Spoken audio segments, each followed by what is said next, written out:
Looks like we're on. Took a while, as always, to get it working, but here we go. Hope everyone's doing okay. I was just thinking that I'm pretty much self-quarantined now. Not everything's closed yet, but Jiu-Jitsu closed. They resisted for a while, but I think they bowed to reason. My gym is still open, but I haven't gone in a week, and I don't plan to go anytime soon. So it's not a quarantine. Still go out, do whatever, but I'm self-isolating. I don't feel like I'm personally at a great risk, although I guess most people will tell themselves that, but that's my thing. But I don't want to spread something that the hospitals aren't going to be able to take care of. So ethically, I've kind of snuggled in. Nobody laugh at a prepper ever again.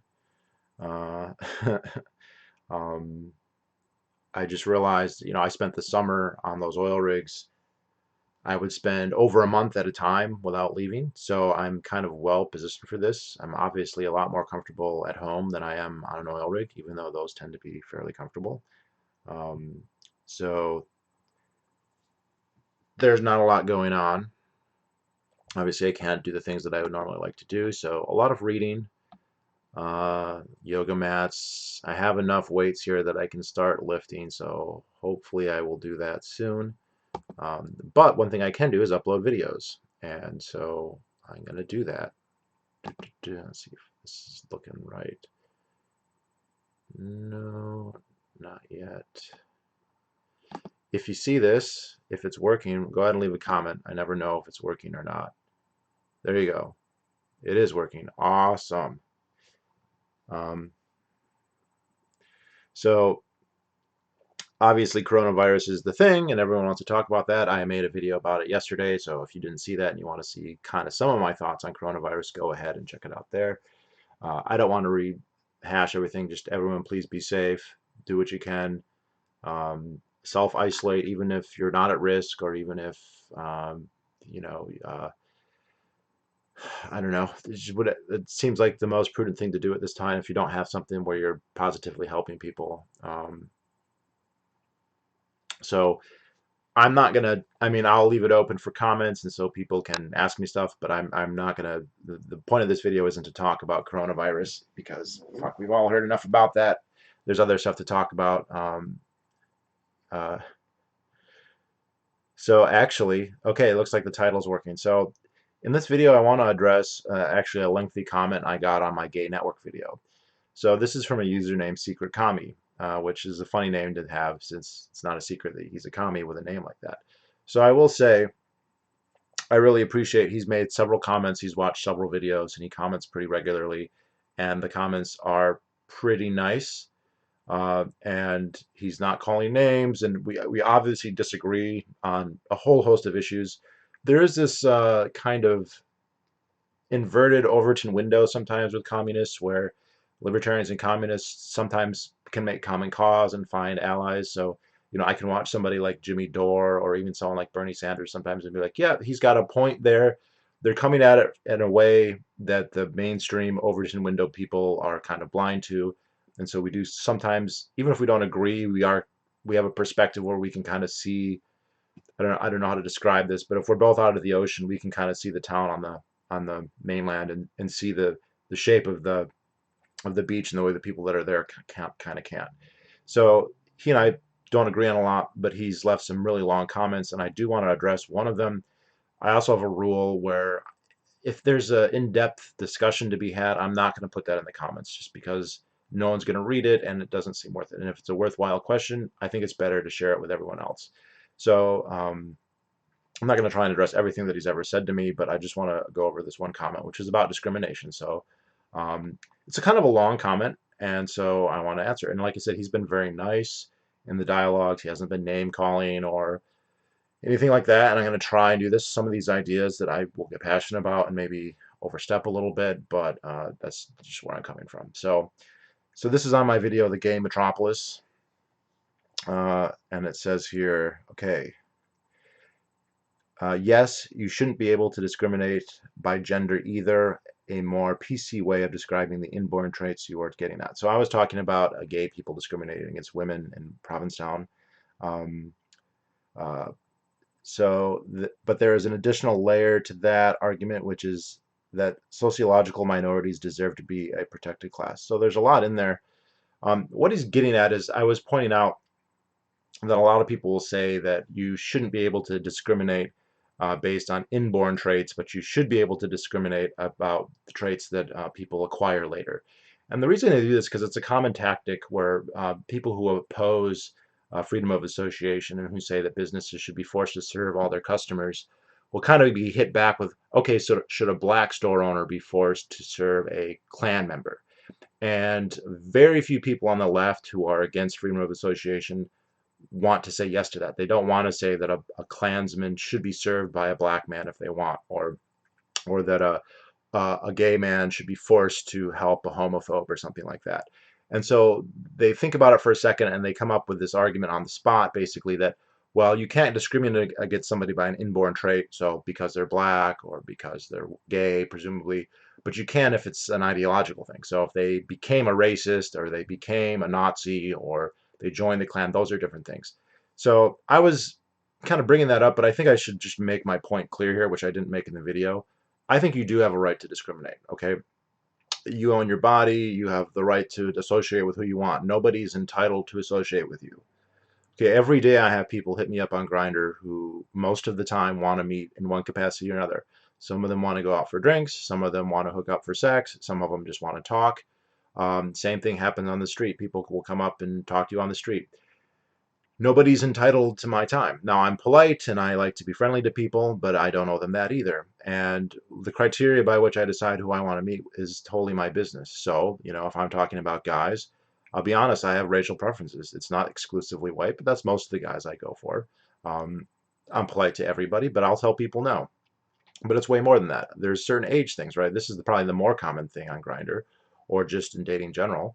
If guys are significantly older than me, I'm probably not going to be interested. Now, you can argue whether being old is an inborn trait or not, but it's something that we all go through. And, I'll be honest, if a 75-year-old guy wants to hook up with me, I'm going to say no, even if he's a really nice guy.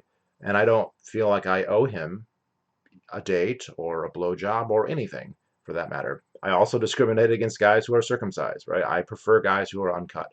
I still meet cut guys, but uncut guys, they get my attention more. That's not born, that's something that happens, but it's not something they have any control of. So, of course, on the left, this is debated, right? There are people on the left who would debate even this and say, well, no, you shouldn't be able to discriminate about that.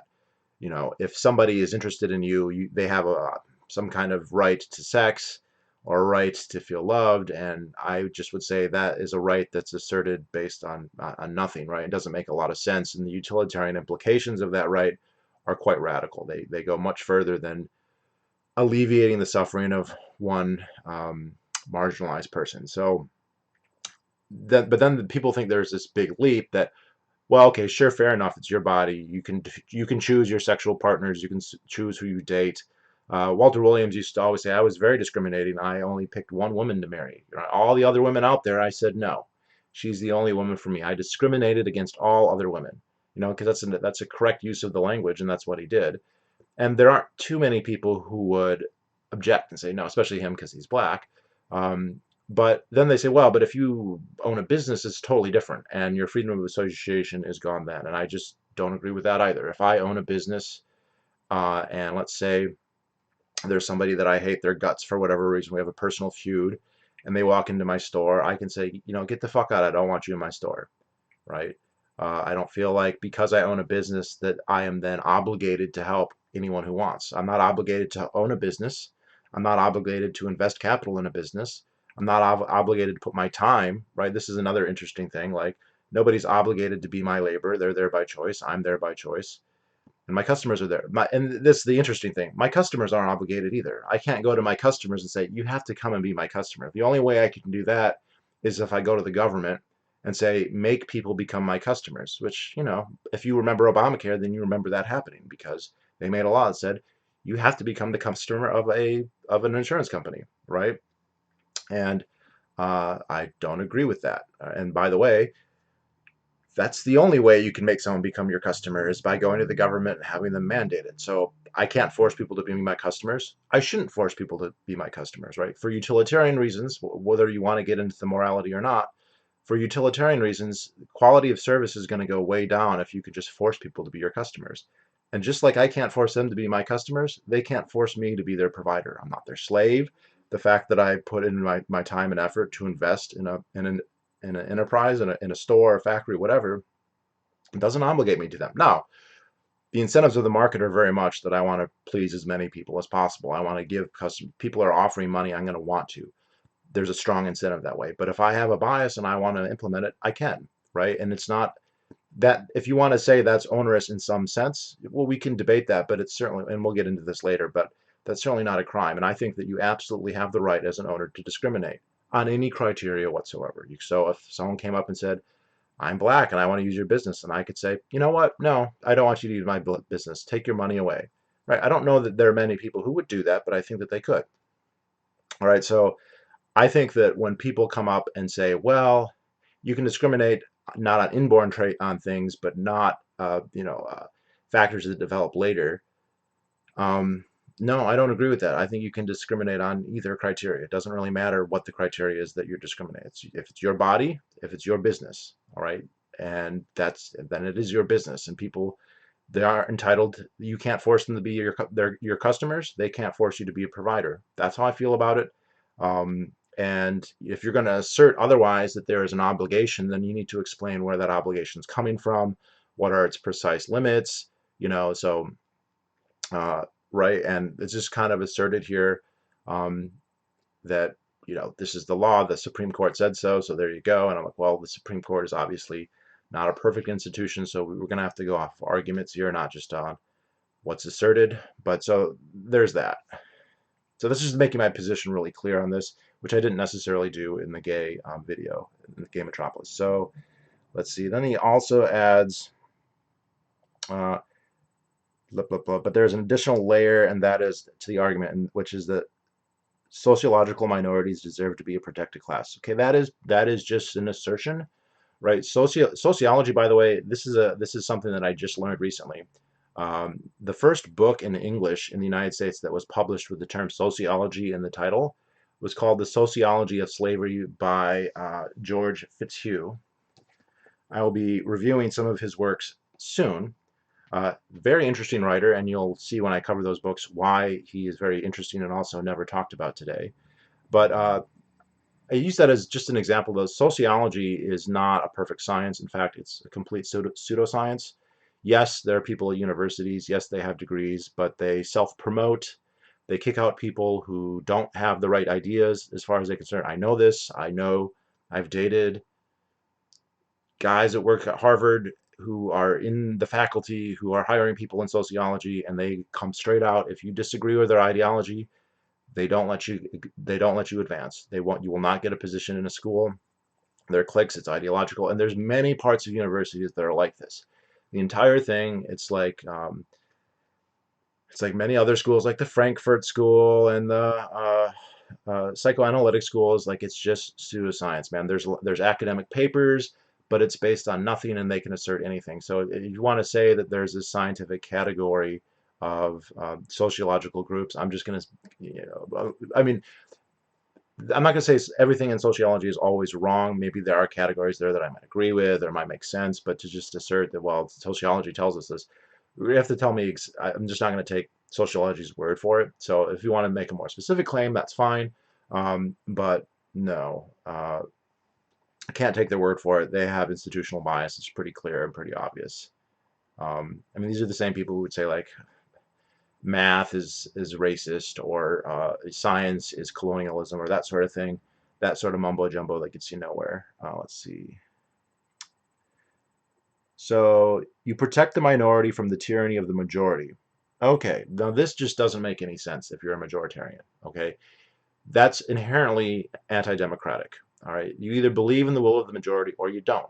And if you believe that there are certain rights that minorities have, then you should list what those rights are and then form a government based on that. And the thing is, the people who talk about this will never do that. And I just saw this recently with when Ben Shapiro interviewed Ezra Klein.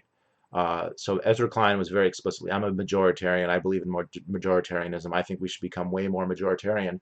And then he talks about minority rights. Well, okay, how do you protect majority rights or minority rights if you have majoritarianism? And Ben made the obvious, and I disagree with Ben here on lots of issues, obviously, but um, kind of ironic there. The word on the street is that Ezra Klein is uncircumcised, which is very interesting, but they didn't cover that in the debate, sadly. But they did cover this, which is even probably a more important topic when it comes to politics. That um, Ezra is from California. Well, not too long ago, the majority of Californians voted to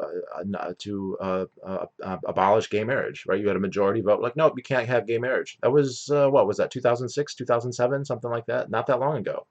So Ezra's kind of wishy-washy. He's like, well, that wasn't true majoritarianism, and blah blah blah. The system is corrupt, and look at the electoral college, blah blah. Which the electoral college has nothing to do with a plebiscite being happened in California, but um, what was interesting is Ben has asked like what are the limits to a majority? What can they not do? Where can they not go? And Ezra just flat out didn't answer and said, well, do you think Medicare for all is constitutional?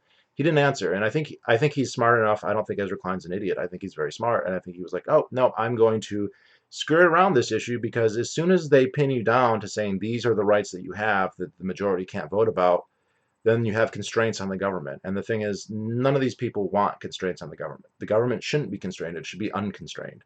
It shouldn't be constrained by rights. It shouldn't be constrained by laws. It shouldn't be constrained by gun owners. It shouldn't be constrained by checks and balances. It shouldn't be constrained by anything because it's a activist. It's the institution by which you implement your, in the words of Thomas Sowell, anointed vision. Okay, so without going into all that tirade, we need to have a very clear delineation now between minority rights and majority rights because they are clearly at variance, right? They're contradictory. Okay, so let's continue. Sorry, this is a long comment, so it's sometimes hard to see.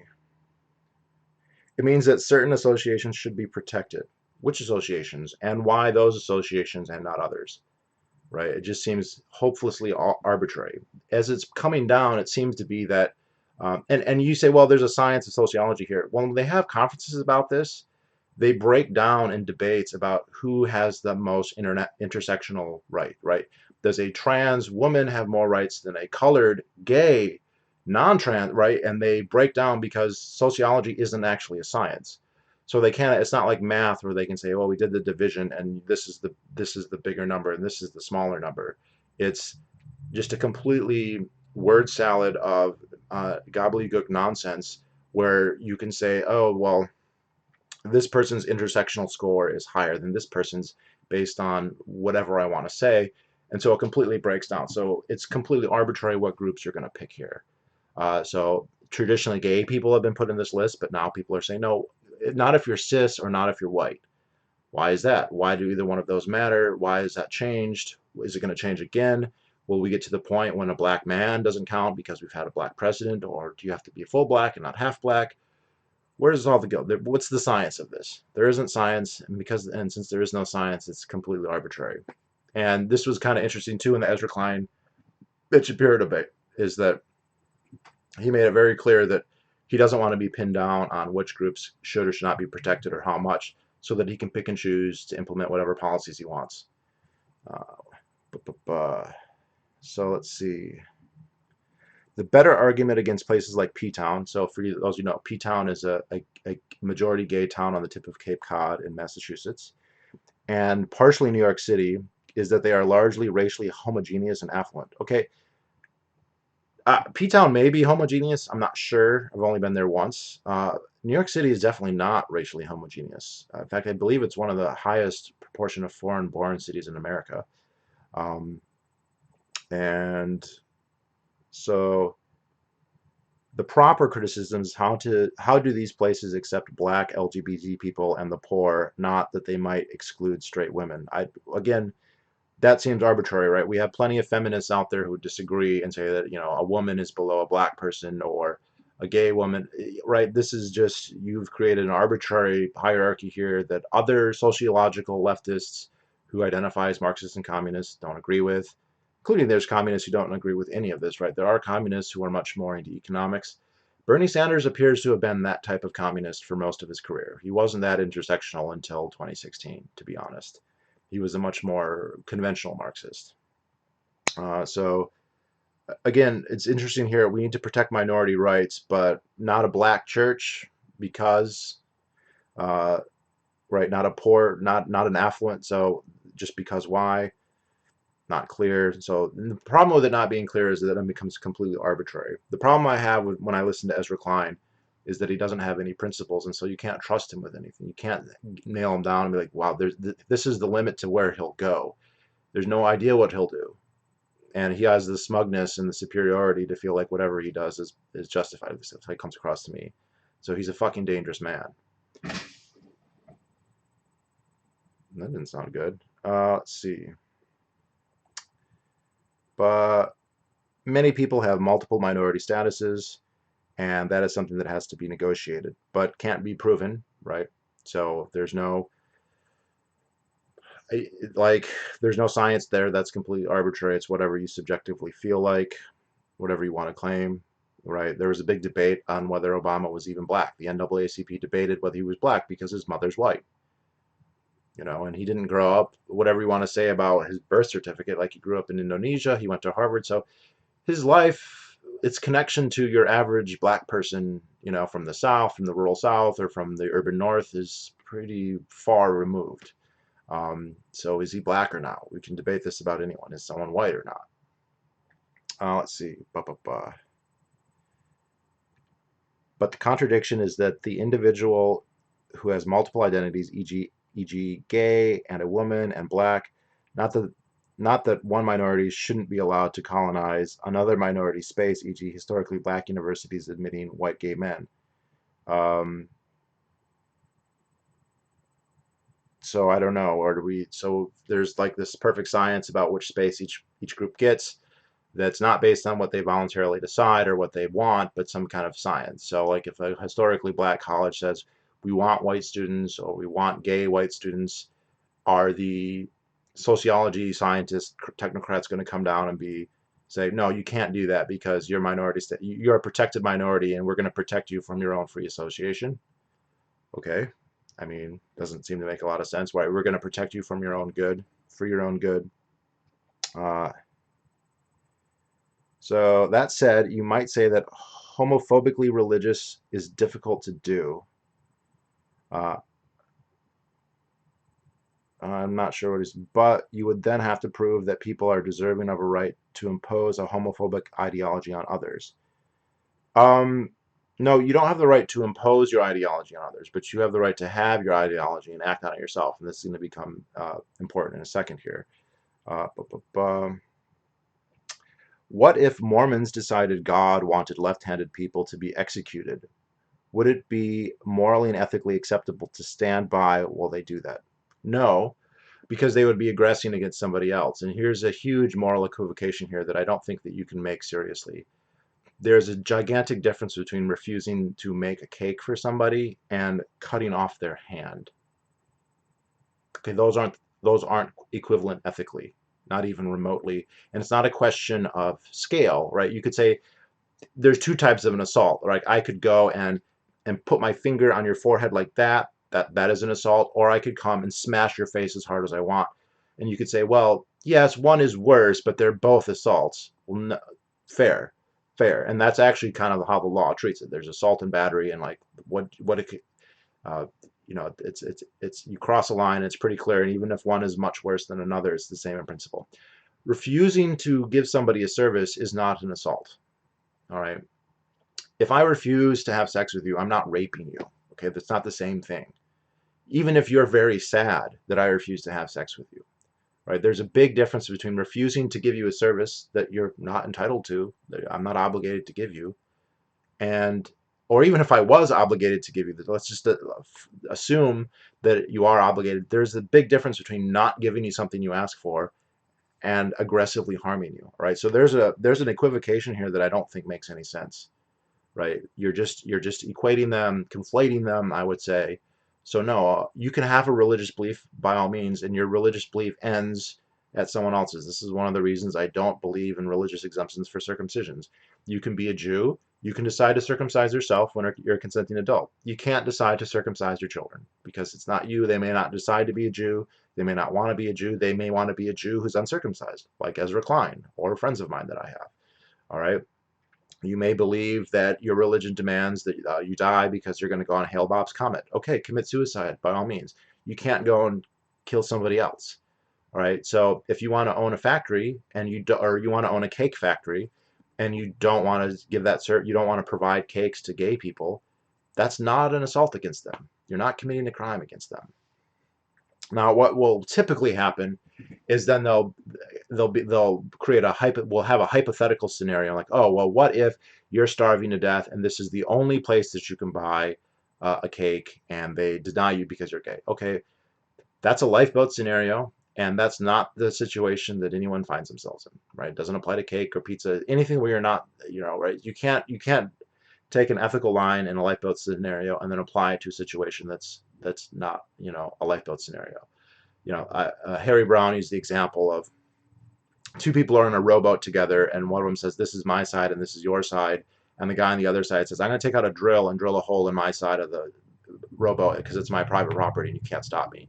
Okay, and then would you then extend this principle to then say that you can tell somebody in their house they can't drill a hole in their floor? No, because when they drill a hole in their floor, they're not going to drown you. All right, and a person who decides not to sell you a cake is not the same as chopping your hand off. It's not committing an aggression against you. Okay, so even if you want to consider them both crimes, they're completely different calibers of crimes. So again, they don't deserve to be equivocated, and not equivalent. They're not.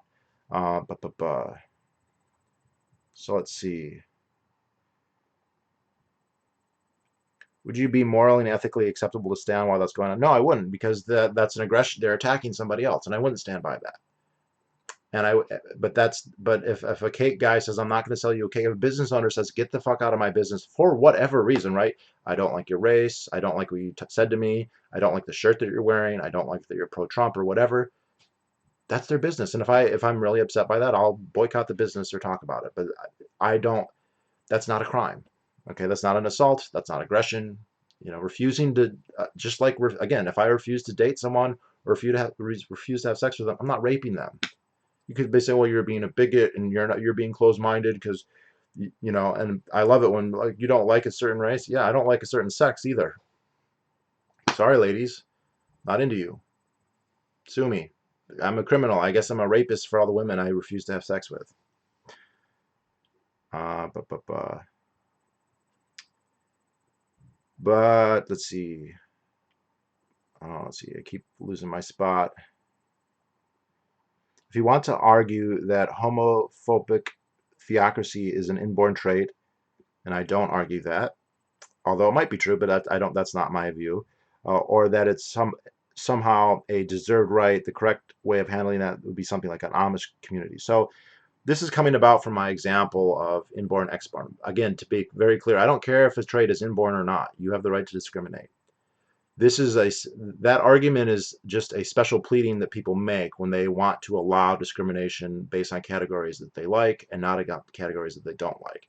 So they want to be able to discriminate against quote unquote Nazis or quote unquote MAGA people or quote unquote religious bigots or KKK members, but they don't want to allow discrimination based on race, except they do want to allow discrimination based on race if it's a quote unquote protected minority. So a black organization can discriminate against a white organization, or a female organization can discriminate against a male association, and so on and so forth. However, there's no science here because the sociology of intersectional group dynamics is based on mumbo jumbo pseudoscience, not anything actually real.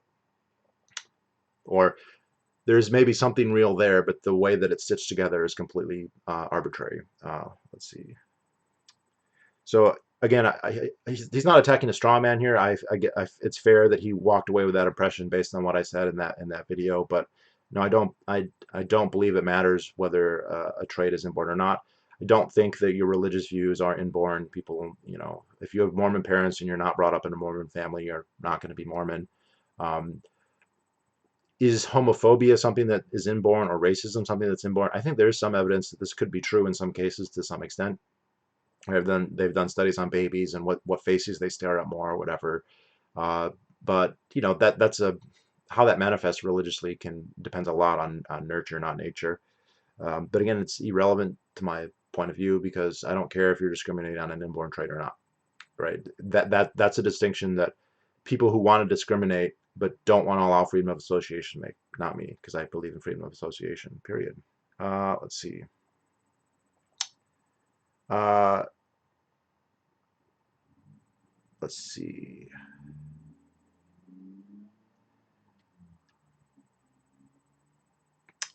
But then we have to control for the fact that people born into that community may have inborn homosexuality and their civil liberties must be protected. Well, that's a very non-majoritarian thing to talk about civil liberties. All right, civil liberties just get in the way of government policy, so I don't necessarily agree with that. Uh, boo, boo, boo. Gay men might be implanted with feelings of self-loathing, blah, blah, blah. That's all true. I mean, that's all true. But again, he's debating a point. I don't want to say it's a straw man, but he's misunderstanding my argument here. Of course, this is hypothetical because the fact that homophobia or discrimination against gay people is not contingent on religious belief system. I think that it often is. There might be inborn reasons, like there are actually inborn reactions of disgust that I think a lot of people do have about homosexuality. So I don't know how much of it is just religion or whatnot, but let's see. Uh,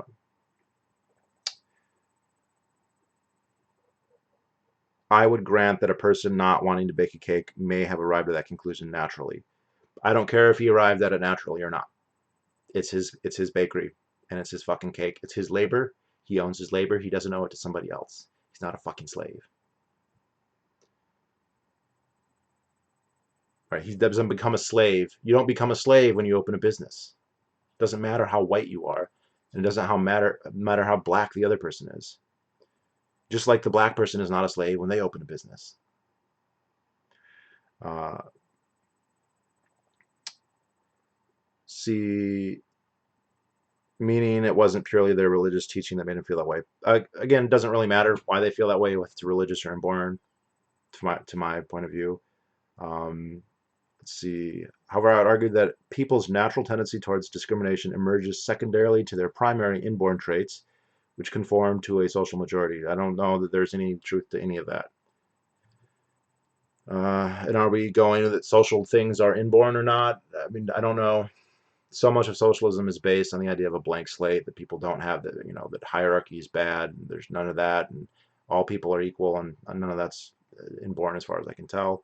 Um, if you were born in a white society, born white in a 99% white society, you will look at black people with a discerning eye, perhaps. Uh, that is not the same thing as a trait that is truly immutable. Again, I don't care if the trait is immutable or not. All right, you can discriminate because it's your life, your property, your labor, your capital, your business. It's your business, not their business.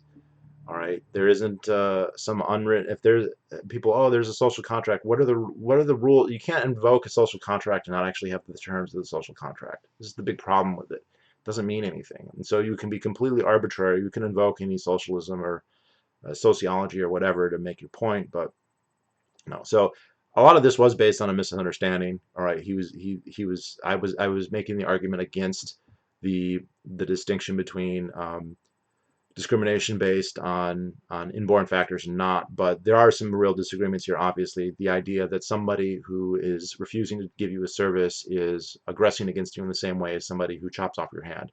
I think they're not aggressing against you at all, or even if you want to say that they are, it's not only a different magnitude, but it's different in kind, right? The person who refuses to associate with you is not the same as the person who attacks you. There's a very big difference, even in, and this is the hard case. Let's say you're starving and you go to a person and they refuse to help. Very sometimes they have good reasons not to help. Like if someone else is, on their last legs, they may decide not to help you, and you're going to say no, they have to anyway. That you have to give your last loaf of bread to somebody else. I mean, many people probably would or would be charitable, but are they obligated to be charitable? But this is not applicable in a capitalist society where we have plenty, right? And Also, again, that's based on an ethical assumption. Oh, it's just asserting that you. This is what's the problem with so much socialism. It just asserts obligations and rights without really arguing why. And utilitarian arguments against them are pretty strong because it changes the incentives in a radical way. So these are really good questions, by the way. This is a very common thing people have, and it's not just the communists out there, the secret communists, who believe this stuff, right? Most Americans don't believe in the freedom of association. Now, it creates all kinds of problems for our society that we're constantly arguing and bickering about because suddenly it becomes a political issue whether we let trans people into a bathroom at a gym, right? And I feel like the gym owners should make that decision between them and the people who go there, right? Their clients. So anyway, I did not want to write that in a comment that nobody would read. I wanted to address it because they are good questions, and I do appreciate that he's coming at this apparently in a intellectually honest way, right? He's not calling names or anything, and I appreciate that. You know, when I started this channel 9 years ago, I was hoping that I would get a lot more of this, and the fact is that you just end up mostly preaching to the choir. So far be it from me from ignoring. So yes, I've been wanting to do a video about this for a while. And he's free to ask follow-up questions if he likes. And now I will get to your comments, which I have been ignoring. So hello, hello. Sorry, everyone. Let me go. Love the shirt. Thanks. Should people be discriminated against for not having foreskin? Well, I've already said that I do. So, you know, it shouldn't be because it's typically not their fault. But, I mean, foreskin is fucking fun. And it's more fun with an uncut guy. There's no question. See.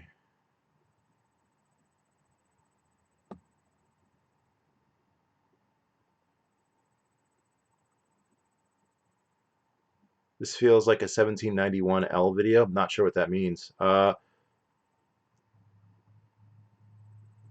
I'm curious what's going to happen in 50 to 100 years when the whites are a minority. Are we going to be treated the same way that minorities are today? No idea.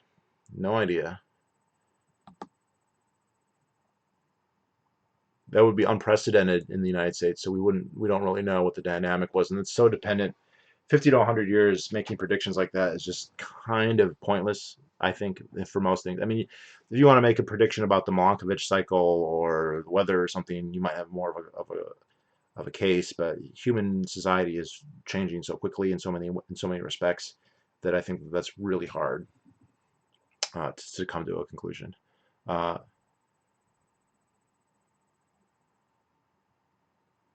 Race is a class. It's a very ill-defined one, though, right? Like I believe in genetics and all that, but then where do you draw the line for each race?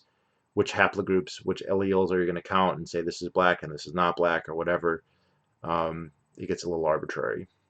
And then how does that manifest socially, right? You have people who they might genetically be black, but they pass white and they act white, you know, culturally white. I know people like that, so or vice versa, and not to deny the inbornness or the genetic aspect, but it's more complicated when it manifests phenotypically. Uh,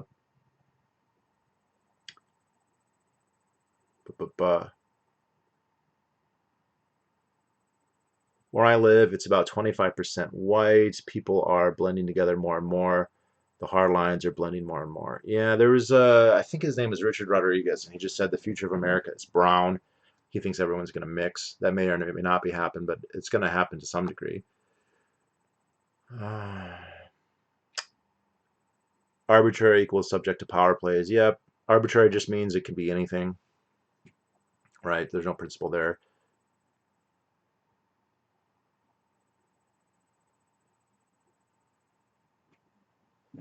Did you see that the FDA wasn't regulating the labs back in 2008 when the H1N1 virus pandemic happened, but now they do, and this is the response? I didn't see that. Makes perfect sense. It's interesting that, you know, this isn't the first time this has happened, but like when we have a pandemic, this happened with HIV, for instance, this happened with cancer to lesser extents. Sometimes they'll come out and they'll say we're going to loosen restrictions on development of new drugs and treatments, just in the hope that, you know, because people are dying, people are in critical care, and should they have to wait 10 years, right? And the question then, because why don't you just reduce restrictions all the time, right? I mean, people like to say, well, if you do that, there'll be all these people getting thalidomide poisoning. But the evidence for that's pretty low. I mean, they have an incentive not to hurt people as a business. They don't want to be liable. They don't want to be sued, and so that's enough. And the condition, their big worry, it's just interesting because the way it looks is if they deny access to a drug for 10 years and every year 10,000 people die who could be saved with that drug, that's 100,000 people at the end of that decade who could otherwise be alive, and yet they won't get in any trouble for that. But if they approve a drug and one person dies, then they could get in trouble for, like, not get in trouble, they're the government, but it looks bad, it's pie on their face. So there's this interesting myopia here where they get punished for letting anything through, but not the things that they don't let through, except in rare circumstances. Right? If you ever watched the Dallas Buyers Club with Matthew McConaughey, that's about this with regarding HIV, right? And you have people who get excised about that, but it has not made it into the zeitgeist. All right. The idea that we need an FDA and a regulatory state is basically just accepted by everybody to varying degrees, basically as a religious tenet. And so the idea that like this is actually imposing tremendous costs on us, which it is in lives, and it's not just how fast could they develop a vaccine right now for this disease. The number of companies that can develop drugs and meet the FDA's restrictions is very small because it's a very high hurdle to reach, right? So the capital intensity is very difficult. And so the number of firms that we have that could even work on this is now much smaller than it would otherwise be, right? Instead of there being 10 pharma companies, there could be 200 or 300, right? And I would just think we would have much better odds with all of them working to try and find a solution and make a profit off of it than what we currently have. So, boom. But yeah, I did not know that, Thomas Jackson, but that makes perfect sense. And the question is, if it's so much better to lighten up the regulations, maybe they should just stay lightened up or abolished. Um, what did Bob Murphy said, that they should just make the FDA voluntary. So we'll keep it. They don't fire anyone, and they just say you can sell any drug you want. They will or will not give a stamp if they think it's safe or not, but you can buy it regardless. That was his kind of middle ground. Uh, Assault and battery. Yeah. Hey Luke, I hope everything's well. How's your wife? I know she's expecting probably soon, right? Um, Always late to every live stream. Well, I'm still going on. Do you think that the plague freakout will harm support for public school system? Okay, so this is, I think, what's definitely going to happen. Homeschoolers are not going to, they're going to feel happy that there have been homeschooling, and no homeschooler is going to go through this and be like, yeah, you know what, we should go to public school. Some of the people who are in public school who go home, some are, for whatever reason, for ideological reasons, for pedagogical reasons, or just for logistical reasons, are going to say, you know what, I like this better, for whatever reason. They're probably not going to become hardcore libertarians and say, hey, this is the libertarian thing and I want to do it. What's more likely to happen is like, hey, this wasn't so bad. Why am I going to class? Why am I wasting time commuting, sitting in the class? We all know how this is, where you can sit in a class for an hour and there's really only like 10 minutes of lecture that you could go, well, it's all online now. So yes, I think that I said this in the other video, this is a silver lining on all this. And I hate saying that without acknowledging, like, this could potentially cost us a lot of people, right? That we could have 1 million dead people within the end of the year because of this, right? And it's going to be worse than World War II in 1 year. Like, that's minimum. That's if we're really lucky, and I don't see that happening. It's probably going to be worse than the Civil War. It's probably going to be a lot worse than the Civil War, although we don't know entirely how many people died in the Civil War. But that is, I do think, a silver lining. Like, a lot of people are going to ask, why are we going to school every day? This was so much better. All the high schoolers I've talked to have said that they just have a lot of more free time than they did before, and that's to the good. And I do think that some of them are going to say, what the hell? This is kind of like an emperor's got no clothes situation with the public schools. Let's see.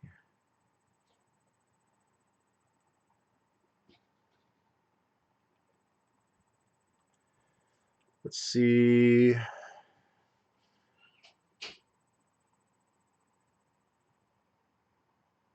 Where do you stand on transhumanism and posthumanism?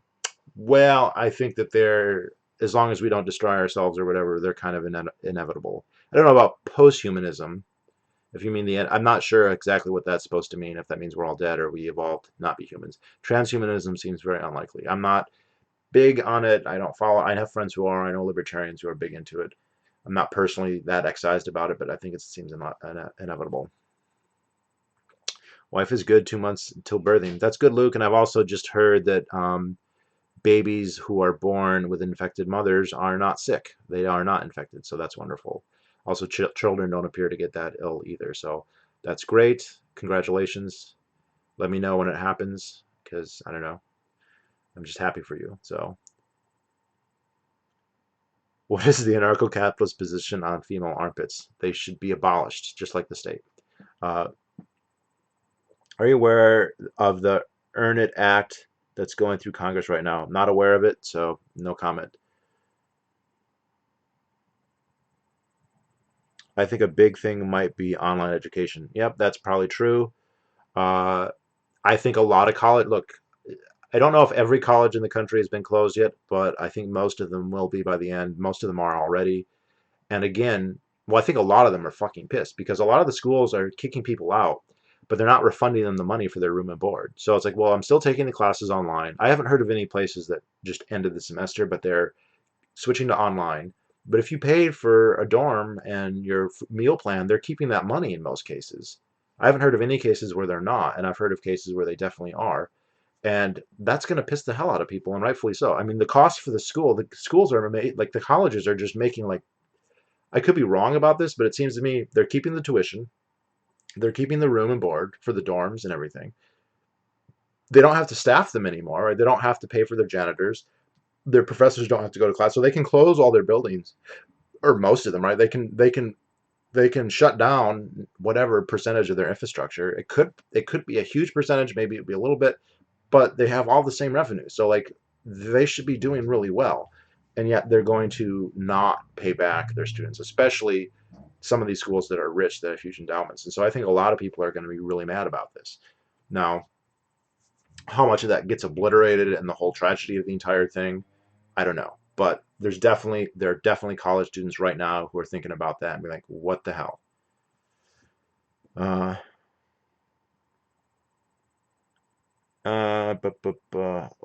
has anyone seen the latest Reason video, Coronavirus is the Health of the State, which cites Crisis in Leviathan? I saw the article, I didn't read it.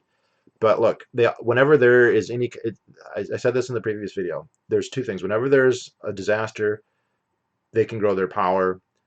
There's this effect where they are not responsible for anything bad that happens. So no matter what, and sometimes that's true, right? I don't think Trump created the coronavirus. I don't think the Chinese government created the coronavirus, at least not on purpose, right? It just happens in their border. They create all the diseases there apparently, except for AIDS. Uh, and so, but they don't. They take credit for anything that happens that's good. They didn't, and that's just how it works out. 9/11 is a really great example of this.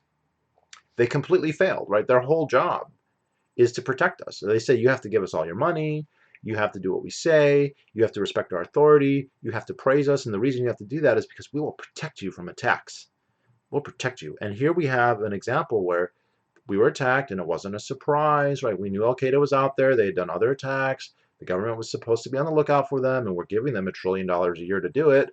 And they completely fail, man. They attack us with 4 airliners, and they can't even stop one, as far as we know. That's the official story. I know there's debates about Flight 93, and was that maybe shot down? We don't know. But even so, they completely failed. And what happened? Did George Bush get rebuked? Was there a huge backlash? Nope. He got more popular. He got more powerful.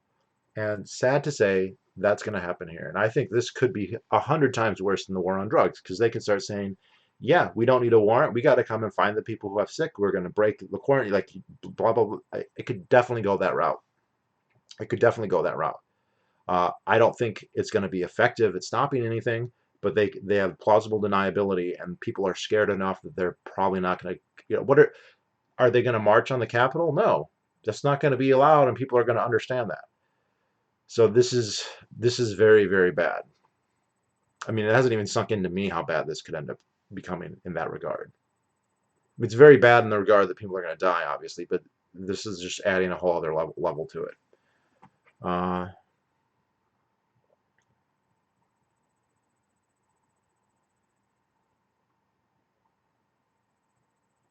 crazy as it sounds, my wife is a medical researcher who happened to get her PhD in coronavirus. People laughed at her. Wow, that's amazing. But aren't there like 3 or 4 other coronaviruses? Like several of the common colds and stuff are coronaviruses.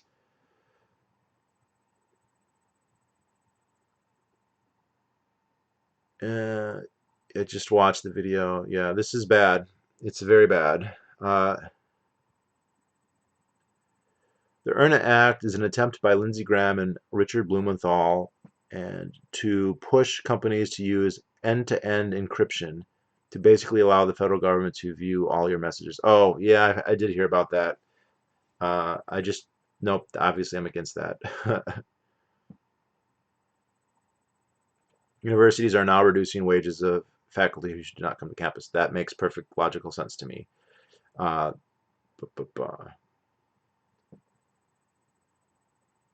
I see the education system as enemy number one for anyone who's anti-state.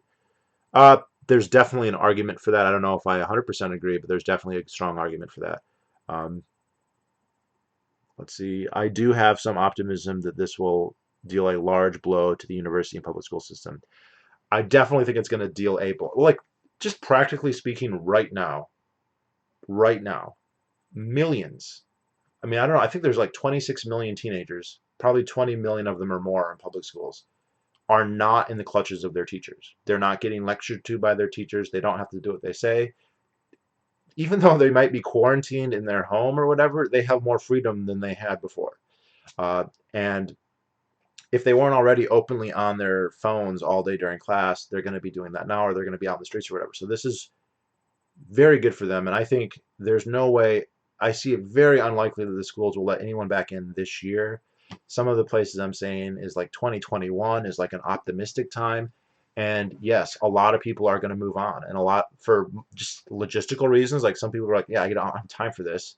I don't have time, and other people are just like, hey, this is actually nice. I like this. Why do we have to pay? Why is our little town encumbered with running these facilities and paying all this stuff when it can be done for pennies on the dollar? Quite obviously.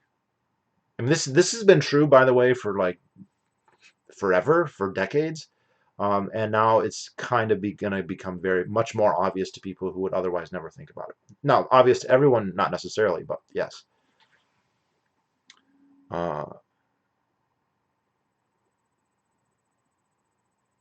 I drank all my stockpile coffee in like a day. Now, that's not very good prepper of you, Luke.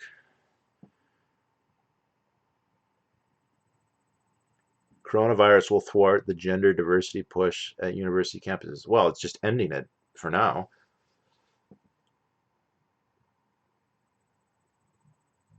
Will circumcision be an elective procedure now finally be banned in hospitals? Well, uh, that's actually a good. I didn't even think about that, but like because of all the coronavirus victims who need hospital care, which this is just starting. I'm very concerned what's going to happen in the next 1, 2, 3 weeks as this really starts to take off, which I am sure it will, and we just don't know how bad it's going to take off yet. But they're going to have to optimize space, and there's a chance that they might start telling people, sorry, we're not circumcising your son. Like in and out, you have to go. Oh no, cough.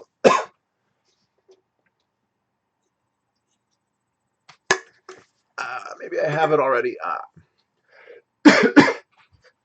Um, but I don't know. I don't know. Like it's already. I was told that in Massachusetts, it's already listed as elective. Like when you get it done in a hospital in Massachusetts, and I'm gonna guess this is true everywhere else. Like when they code it to the insurance company to Medicare or Medicaid, it's coded as an elective. It's not coded as a necessary procedure because it's not. So I don't know if it ever was, to be honest. Uh,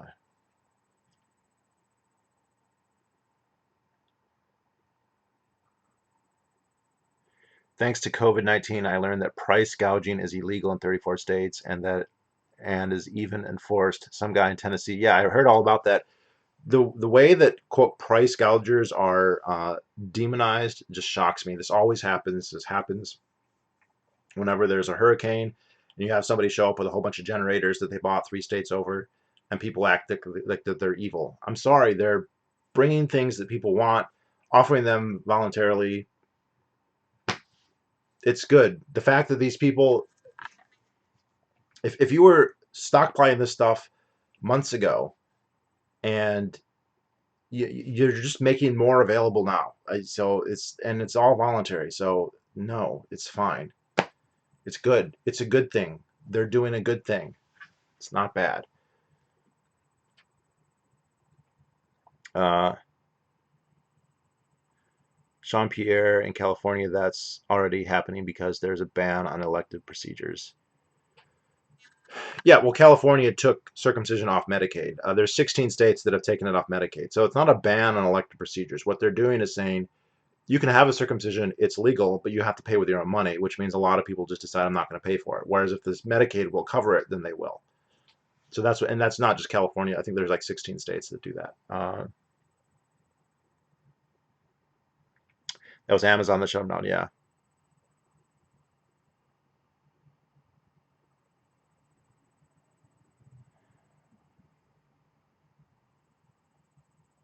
makes me crazy that people don't understand the social utility of price gouging. I agree. I'm like these people are kind of heroes in my opinion.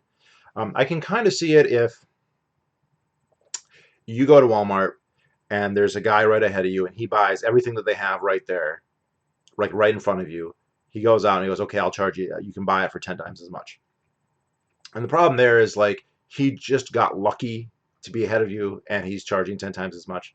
But if somebody bought it months ago, they didn't just get lucky, man. They thought ahead, they planned ahead. The guys in Tennessee had so much that they couldn't have bought that all. I mean, they really put in the work to get it, and yeah, they're just making it more available.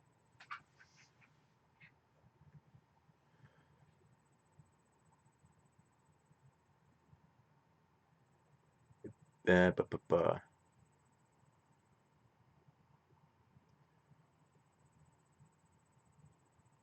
They already canceled our hospital tour for baby birthing. This may also lead to a boom in home births too. That's totally possible, right? There's also people thinking this is going to lead to a baby boom. We have all these people clapped up indoors, and so in whatever February of next year, there's going to be a lot of pregnant women.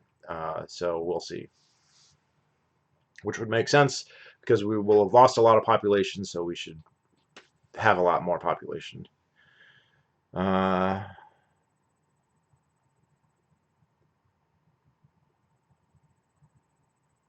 Anti-price gouging is the most niche issue that gets me disproportionately. It's not really that niche though when you're talking about an emergency, right? When you have like a mass power outage over a three-state area in a hurricane, and people are bringing generators there, that could be life or death, man. Like you get that generator, and suddenly you have a refrigerator, you have an air conditioner, you have lights. Like that can that can really matter, right? And they go and they treat people like that like they're scum. It's just I don't know. There's something. It's so common that I wonder if there's some intrinsic reason for that. But I mean, and obviously too, like just the fact that that's almost surely rent seeking, right? The existing providers don't want competition, and so they outlaw it. And then so it's it's not good. Uh,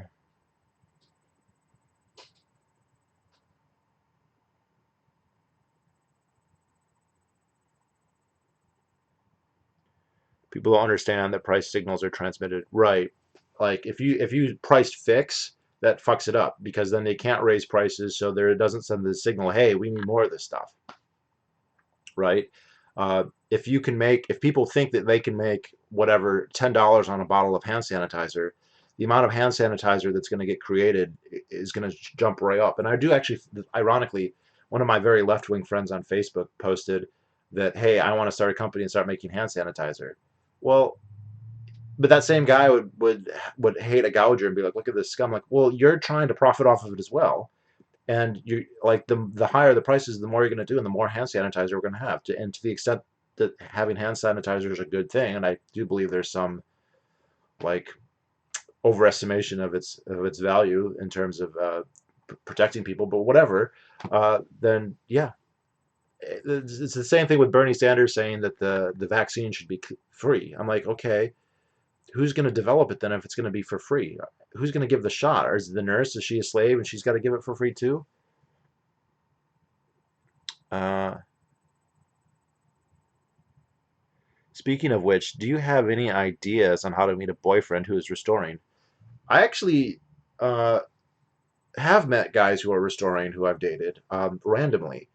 But if you wanted to try and find one, I would recommend going onto one of the forums. Go on restoring.org, go on the restoring subreddit, and just look there because that's where you're going to find them. We don't really know how widespread restoration is. They estimate 250,000, but they don't really know.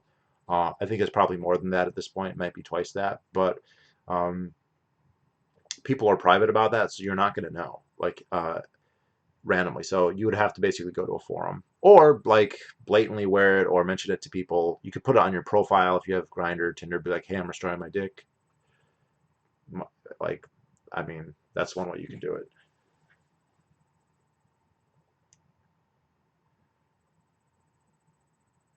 Sharp has retooled TV factories and hand sanitizer factories due to the price signals.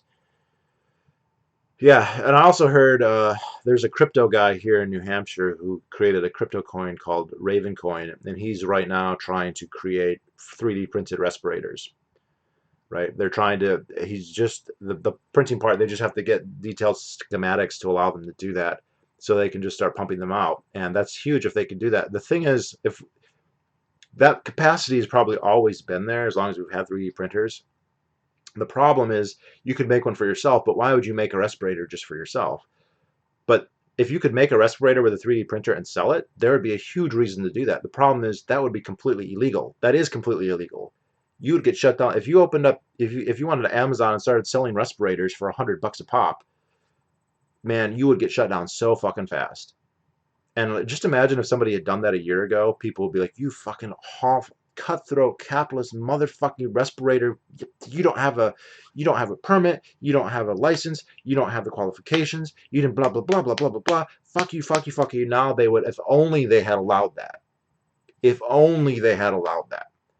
And then under this situation, they probably will, right? If he comes out, that will be the travesty. If they start 3D printing respirators and the FDA comes down and shuts them down, that'll be that will piss people off if they know about it, right? But um, I think that they would probably permit it in this because the optics would be so bad, but they should just permit it all the time. We should have been 3D printing every piece of medical equipment that can be 3D printed all along, right? We our ability to produce is being restricted by a regulatory state for the benefit of the current producers and for the wages of the current providers. That's why. How much is it reduced? Considerably. I don't know exactly how much. We'd have more MRIs, we'd have more hospital beds, we'd have more doctors, we'd have more hospitals, we'd have more ventilators, we'd have more respirators, we'd have more drugs. It would be better. We would be better able to handle this. Now, would it be perfect? If the demand goes up 100 times, no, probably not. But like, it would certainly help.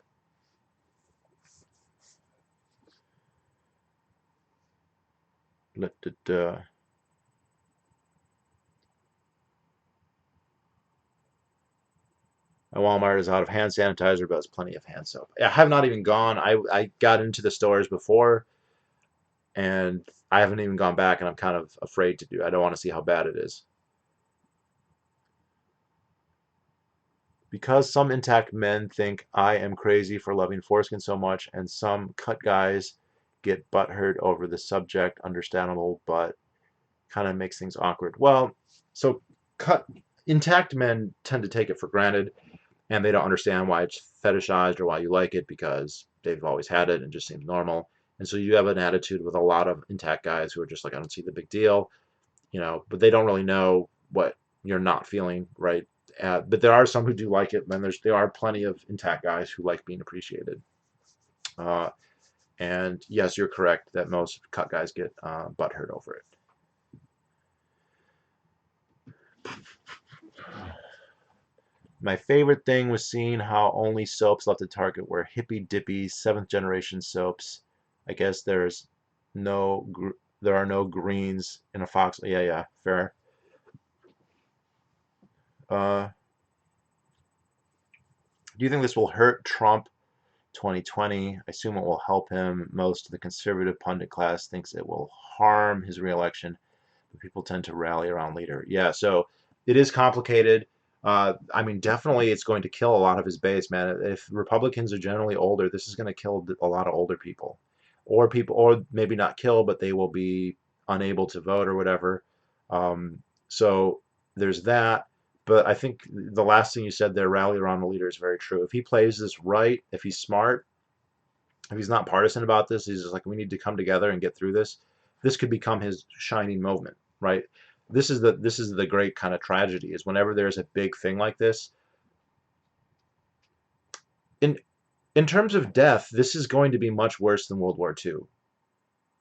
Like, I'm 99% certain that this is going to be worse than World War II. Even ignoring the fact that the World War II deaths were spread over 4 years, this will happen in one. So Trump, if he plays this right, could be the greatest president in U.S. history, right? And I'm saying that with a straight face, but recognizing how ridiculous it actually is, right? Because he's not going to do one thing that helps one person get over coronavirus. He's been detrimental, not as detrimental as he might have been, right? There were people who were saying he shouldn't close the border with China because it's xenophobic or xenophobic. Okay, that would have been even worse. There's people who are going to try and implement like even more. They're implementing a ton of socialist interventionism that is not going to help. There's people who would implement even more that would be even worse. But if he becomes the unifier and isn't partisan about it, especially if the Dems keep attacking him, like, well, he should do this and this and this, and he's like, let's all come to, he could transcend the thing as if he doesn't die, um, and yeah, that could be what happened. And I know, I mean, one of the never Trumpers that I know that I've met that in my social media, he tweeted that he hoped Trump dies of coronavirus, and that guy got fired immediately, man. The pushback was too much, and I think a lot of people are like, now is not the time. Now is not the time to be doing that, and so they're not going to do that. And Trump is his own worst enemy, I feel like. But so far he's playing it most. I mean, man, when his address to the nation was so ridiculous in the sense that I'm not guilty of anything, nothing's my fault, and also like I'm awesome. I've done so well. This is just so terrible, but like that he could play it right, and like I think that you're right. People are going to probably rally to the leader. And are people going to say like, "Oh, my grandma died, all my grandparents died, and they would have voted for Trump, but I'm going to vote for Joe Biden"? And that's the other thing. He's running against Joe Biden. So like, Jesus. Uh,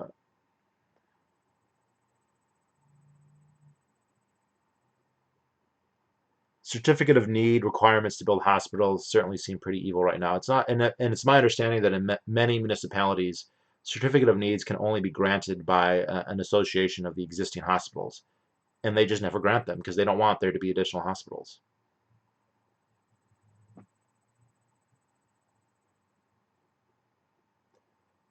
Do you take notes when you read? How are you so smart? I'm consumed with that. You shouldn't be, and I don't take notes. Although the next book I'm reviewing is this one, Cannibals All, Slaves Without Masters, and I'm actually heavily writing quotes down from this book because it's so quotable.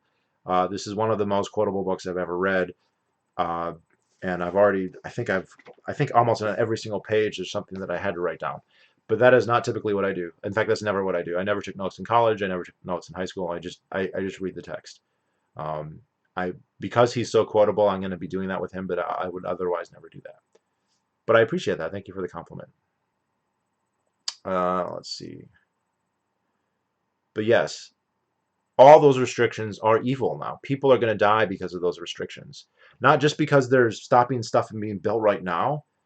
Because let's face it, if they start building a hospital right now, it's not going to be able to help with coronavirus right now. Now, coronavirus might be with us, might be a thing for 2 or 3 years where it's a serious problem. And yes, a hospital that's built right now might matter.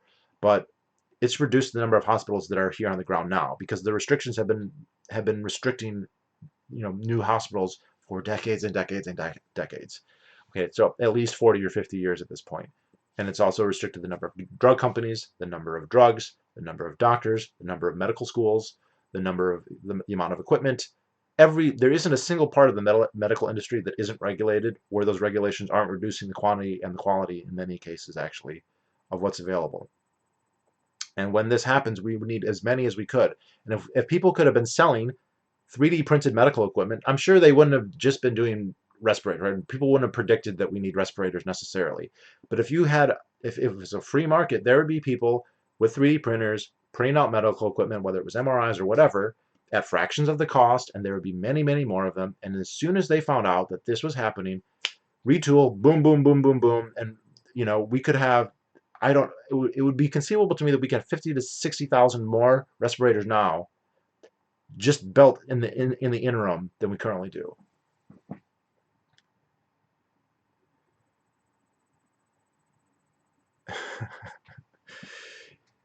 If you review The Rise and Decline of the State by Martin Van Creveld, I will share my wife's corona. Just don't circumcise your son, and that's all the help. That's all the thanks I need. Circumcision is not regulated, oddly enough. Yet, Sean Penn, that is 100% correct. That is one of the strangest anomalies, that nobody needs a license to do circumcision. Anybody can do it, anyway, anyhow, anytime. You can use your mouth. You can use your fingernail. They can't stop you. They tried. They tried in New York City. New York City, where you can't braid hair, you can't sell a big gulp, you can't do anything without anyone the say-so of 10 other agencies. They tried to make you get a license to do a circumcision, and it was shot down as, no, you can't stop that rabbi from sucking that baby dick with his herpes-infested mouth. You can't in New York City. They tried to ban it in San Francisco. Same deal. There was a backlash. They changed the law in California. The way it's worded now is you can force your 17-year-old son to get circumcised against his will. Like, he could be saying, I don't want this done, I don't want this done, and their parents can make him, because the law changed that way. It's that protected over. It's just crazy. That's why we don't have enough empirical data for me to speak authoritatively here in the way that I would like to. But it is very likely that circumcision affects the psychology of the people who it's done to and the people who do it, right? So if you're a man and you were circumcised, it's going to affect your psychology. And if you're a woman and you had a son and you had it done to him, or you're a doctor and you do it, it affects your psychology, and it makes it so that becomes an emotional, personal issue that just transcends medical ethics or economics or any of that stuff. And I think that cases like that kind of illustrate that to a point.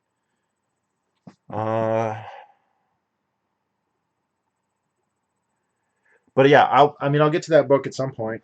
I think I have it on my shelf, but I have not read it. Sounds good though.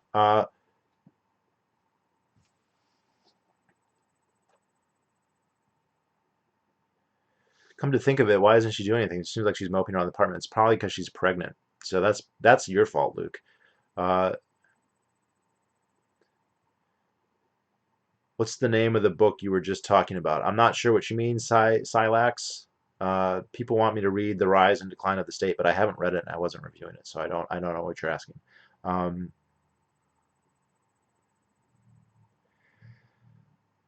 Boo, boo, boo. I haven't read it, so I can't say. Shows that male rights are never a consideration. Well, when it comes to genital autonomy, yes, there's absolutely not equal protection under the law. It's a clear constitutional thing where they have federal laws protecting female genitals but not male genitals. Those laws have actually been struck down. They're being re-implemented at the state level, and it's the same thing. It's clearly sexual assault. Like, if you read the definitions of rape, if you read the definitions of assault, it's all those things.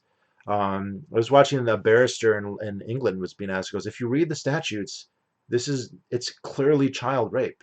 It's like by definition this is child rape, and we just excuse it as exceptional. It's child rape and sexual mutilation.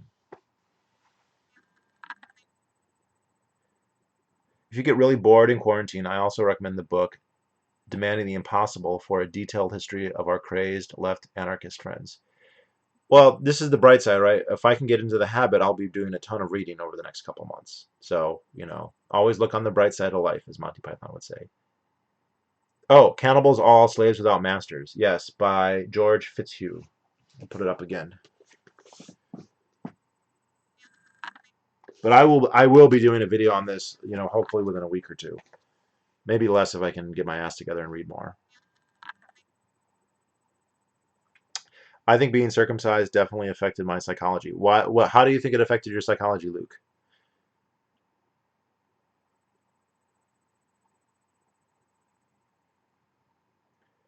Not just genital autonomy. Well, yeah, you're getting into the men's rights movement there, and I agree with most of that. That's very true. Divorce court, custody court is all heavily skewed for the female.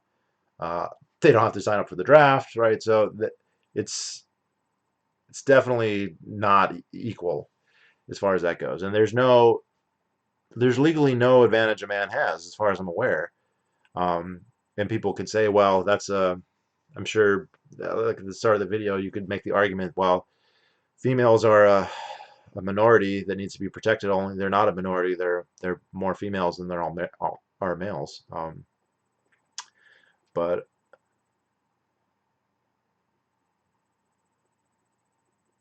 read and review Naruto. No, that is not happening. I don't have that much time in quarantine. Have you read Crisis in Leviathan by Robert Higgs? Yes, I have. It's a classic. I've recommended it in my Best Libertarian Books. I'm friends with him on Facebook. He's an ornery old man, but he's a brilliant man. I've also read his book Depression, War, and Cold War, which is, I'd say, equally excellent and worth reading. And he also has a economic history of the United States from 1865 to 1914, which is also excellent and very short. That's a great book. Murray Rothbard actually used to require people read Crisis on Leviathan, and it's cited in that Reason article. But yeah, that's a great book. Everyone should read that book. And it's especially right now, it's very relevant. So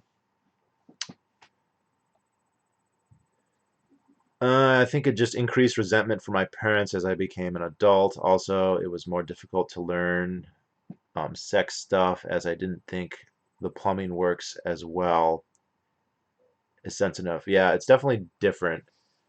It's sexually reductive surgery, and the thing is, you grow up with it, so you become accustomed, and you're if you only have 10% left, 10% seems like 100% to you, but it's not, and there's instances where that can become more obvious. Um,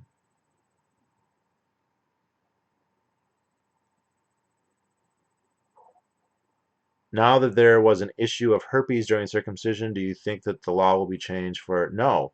They already tried.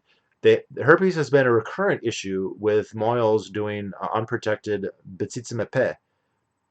So my pizza, the okay, my Hebrew, I don't speak Hebrew, so forgive me. But there's stages of in a ceremonial circumcision. There are stages, and the stages roughly correspond to surgical stages.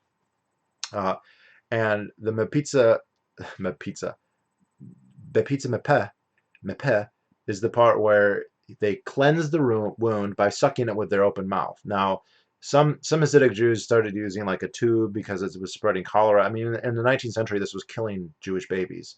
And there were Reform Jews in Central Europe and Germany who started saying maybe we shouldn't circumcise. And it was the absolutely a Reform Jew in the 19th century in Europe could suggest all kinds of things. Let's not wear the garb. Let's not speak Hebrew. Let's do temple in vernacular. Let's marry outside the faith. Well, that was also another big one that they didn't do. But uh, uh, let's not keep kosher, right? And then they would say, let's not circumcise, and then be like, boom, no, absolutely not. You can. That's the one thing. That's the most important thing. You cannot be an uncircumcised Jew.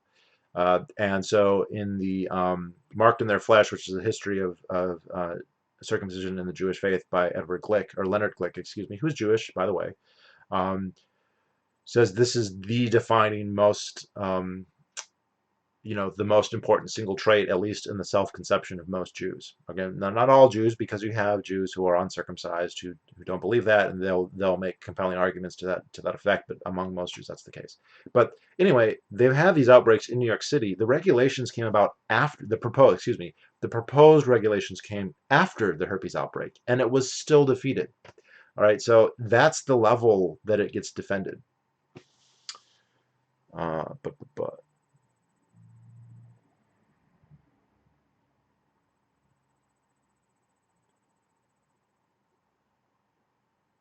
Do you think Rothbard dismissed the collective defense issues? Sometimes I think he was maybe slightly too soft on the Soviet threat, i.e., it would collapse because of economy. David Friedman always tried to answer, okay, what if the Soviets were really super aggressive, or what if climate change was a disaster? How do we deal with this? Yeah, I don't know enough about what Rothbard said about the Soviet Union. Obviously, he was against it, but he didn't buy into the William F. Buckley. I think he sensed correctly, as it turned out, that the William F. Buckley famously said we need to have a totalitarian bureaucracy here in the United States to resist the Soviet Union. And the idea then would be once the Soviet Union that threat was removed, which, in the 50s and 60s, who knew how long that was going to be? Forever, presumably. Then we could have a quote peace dividend and go back. And the thing is, the vast majority of people who use that argument were insincere about it, because when the Soviet Union did collapse, very few of those. William F. Buckley didn't say, well, now it's time to cut back the state and go to a minarchism and go back to the Constitution. There were a few people who did, the most famous of which is probably Patrick Buchanan, who was like, okay, we can go back to the pre-New Deal now, right? And no, they were lied to. That was not these conservatives, these post-World War conservatives who were basically New Dealers. They loved World War II, they loved war, they loved the state, and they saw it as an instrument to implement their will in the world. I think is most people look. That's what most people when they see the state and they aggrandize it. It's because that's what they see it. They see it as a way to implement their will in the world, even if they have no power over it. They imagine they project that onto it, and they think it will do those things.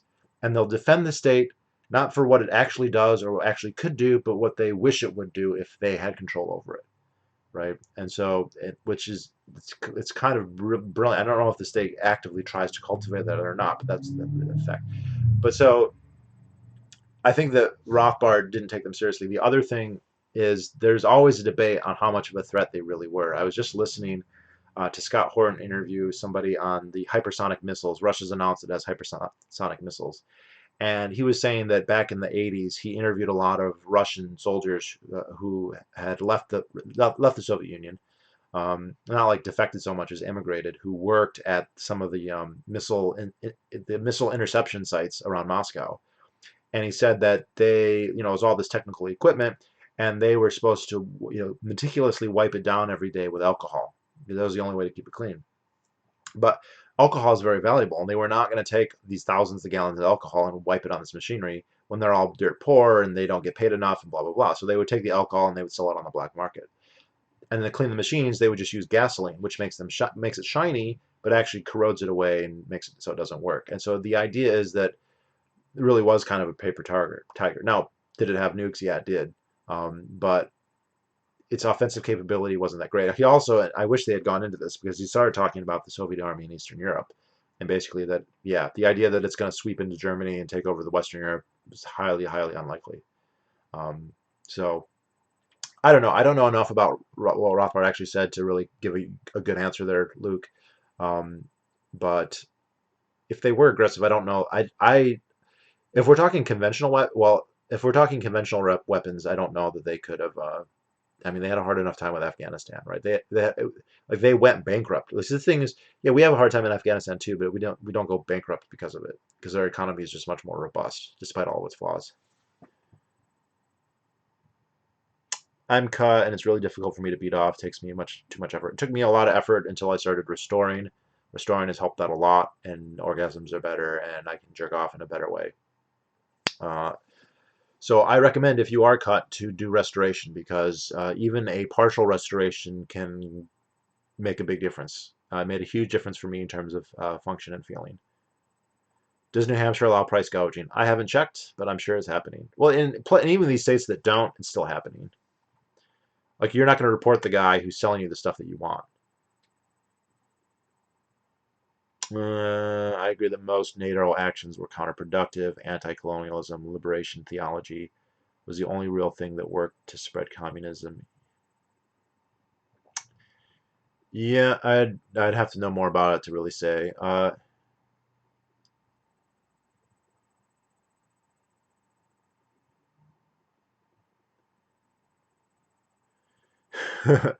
In regards to limiting the state after the USSR collapsed, that's actually the plot of the Turner Diaries. After the Nazis and the anarchists overthrew the state, the Nazis just killed the anarchists. Yeah, it sounds very Russian Revolution.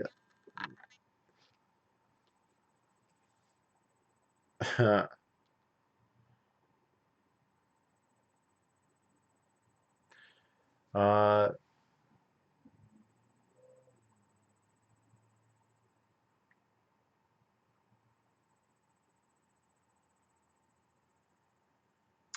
the Russians talk of hypersonics and other weapons is just NDI, Star Wars. Yeah, that was the take that I was told. Putin's power is a problem is that Russia has lost a lot of power relative to when it was the Soviet Union. It's much smaller, lower population, smaller economy even than it was. It's not a failed state, but it's close to that. And the problem is they have this memory of a superpower status.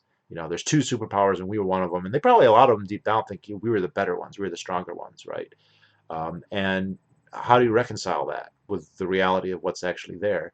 And so he needs to be strong, right? He has to be seen as strong and important.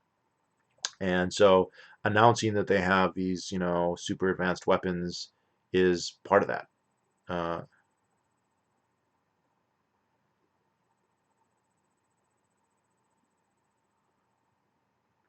to, to, to,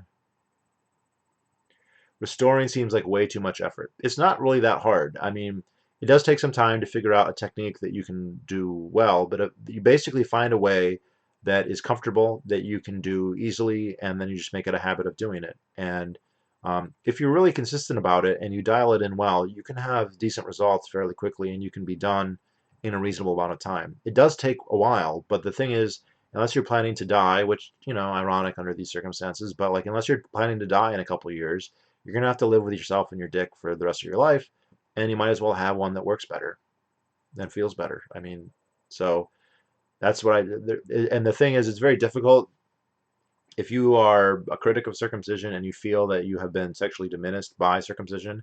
Right, so most guys are ignorant and they're blissful and they don't feel that way.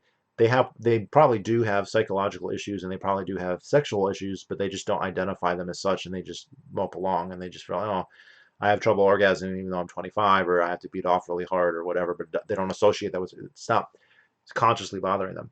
But if you're to the point where it is consciously bothering you, well, that's never going to end. You're never going to consciously get over that unless you do something about it. And restoration is like the only thing you can do other than having a son who you leave intact, which Luke is doing, and I highly recommend people do, or become an activist. But like, there's no reason not to restore at the same time. It doesn't cost much. It doesn't actually physically take a lot of time. Like you do it passively, typically. Most methods. There are methods that you actively do, but most methods are passive. And so like I'm doing it right now. I've had my strap on this entire time, and I had it on most of the day, and I'll have it on most of the night. Uh, how prepped were you prior to Corona Clan, Chan? Well, um, I'm fairly prepped. Not as prepped as I'd like to be, but guns, ammo, gas masks, chem suits, all that, thalidomide. Food, I'm okay. I could have done a lot better. Um, I'm okay. I'm okay food wise. Um, I I got in like I saw the tsunami coming, but not. I mean, I could have done better, but I'm doing okay. Um, and I had stuff from before, and I'm actually kind of used to shopping for months at a time. So, um, yeah, I'm okay. I'm not like 7 years ready to go, but close. Do you think that the 2012 Ron Paul campaign will be the high watermark of libertarian influence in national politics, at least in our lifetimes? No, I don't like to make predictions, Luke. I don't see why why we couldn't have another one, right? So it's possible, but I don't know, 50-50, something like that, maybe. Uh, is wearing synthetic foreskin a good alternative to restoration? There's certain types of synthetic foreskin. I'm thinking of one. There's a company in England called Oxballs, and I think they call it the faux skin, FAUX skin, And that's actually a really good way to retain if you have enough skin. It doesn't work with everyone. Um, and you can retain with them. So that can give you more sensitivity, which is nice. The problem is it's just annoying to wear it all the time. Retaining is wonderful, but it can give you more sensitivity, but then you are locked into retaining all the time, and that's not something that I think most people want to do. So yes, you can use one. I've used them in the past. Like I do recommend that Oxballs faux skin, FAUX skin, if you can get it shipped to you anyway. Um, that's actually a really ingenious way to do it. They're great for retaining, like I said, but they are they can be irritating to wear long term. So having your own skin is definitely far superior. Uh, I mean, to say Putin is trying to tie down a lot of U.S. resources on nonsense. Maybe, oh yeah, that's really smart. Yeah, I don't know. Like, it wouldn't surprise me at all if he's like, oh, we'll say we're making hypersonic missiles when we're, spending $20 million a year on a defunct program that's basically like a jobs program, and then the Americans will spend $10 trillion trying to counter it. Yeah, that could totally be. No, I actually had not thought about that, B. Griffin, but that makes sense to me. That's very possible. I'm 23. Is it too late to start? Absolutely not. I didn't start till I was like in my 30s. Many people don't start till their 50s or 60s, so 23 is fine. Go ahead, go for it.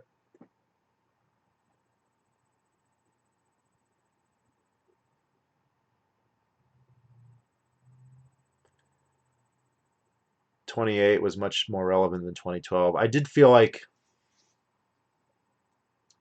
because 2012 is like a repeat. 2008 was, I think, the libertarian movement became kind of self-conscious at a national level in a way that it just had never been before. And you want to say that we've come down a little bit from then, but we've never gone back to the pre-Ron Paul days. It did bring a lot of people into the movement. Some of those people have left, some of them have stayed. It's created a lot of people who have become, important people. Uh, and to one degree or another, you've got everyone from Dave Smith to Justin Amash, right? They're both people who cite Ron Paul as the reason that they're around. What's interesting about them is they're from completely different. Justin Amash is a wealthy Orthodox Christian, studied economics lawyer.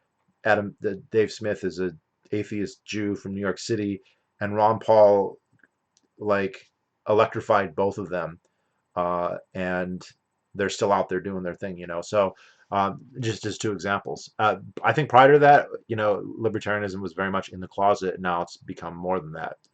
Is it like where I want it to be? No, but like it's way past where it was.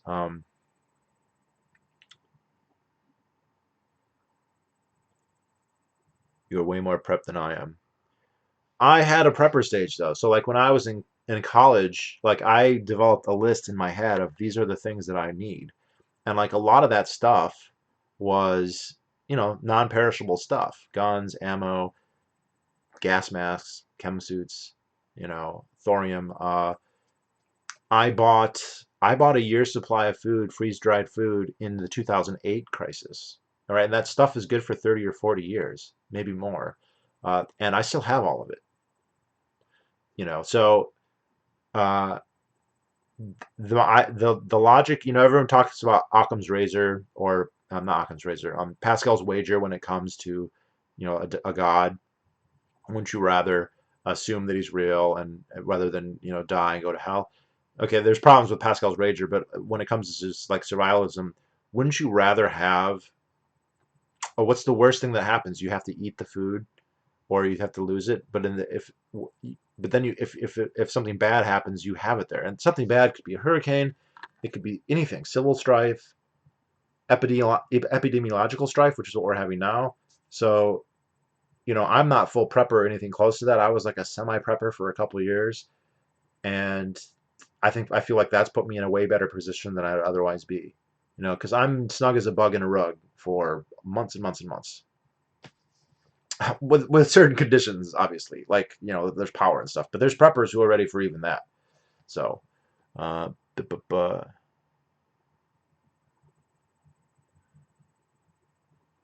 I have roughly 1,000 rounds for my M4 carbine and a Mossberg 500. Okay, why do you not have a rifle? Carbine and a shotgun? What are you thinking? You need one good rifle that's in 308 or 30-06.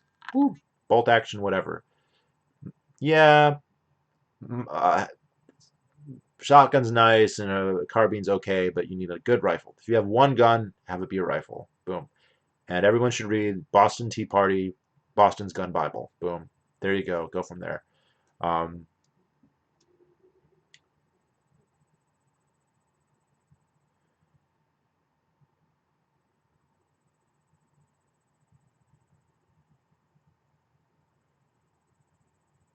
it just seems like when Democrats start to die, left and the right polarize along essential left and right, and the classical liberal libertarian strain becomes. I'm not sure I understand anything that you said there, Luke. Sorry. Um,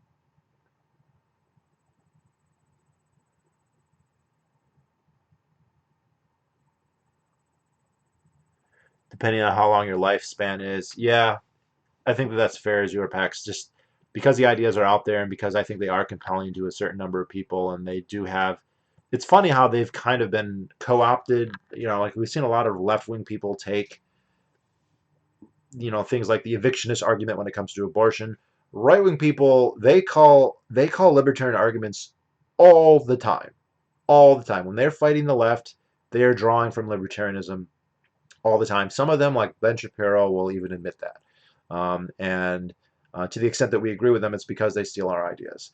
I feel like almost the entire intellectual watershed of or arsenal of the right of conservatives comes from libertarians. They don't draw that much from William F. Buckley or from Willie Strauss or for Russell Kirk. I mean, how many people have heard of Russell Kirk, right? I mean, he is like this big important conservative, theoretician, and like this is just his ideas don't spread that wide and aren't that appealing to most people.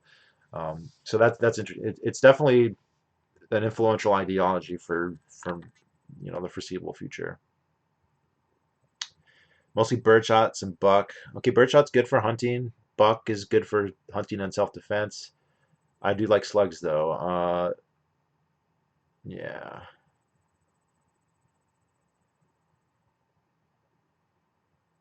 I've heard that freeze dried needs to stay at cooler temperatures. Yep, and I've kept it at cooler temperatures. Mine's been kept at a good temperature. I'd get a rifle if I ever got property out of the city. Right now, I'd be hunkered down in an enclosed neighborhood, nowhere else to bug out right now. Yeah, it sucks. And I've been getting messages from friends of mine in New York City and stuff who are, thinking about leaving. Um, so I still think the rifle comment is a good comment, though. I mean, you can still use it in the city, and you can also use it in the country. So it's like if you're gonna have one. I mean, if you have three, rifle, shotgun, handgun. If you have three, two rifles, shotgun, start going from there. Um, da, da, da.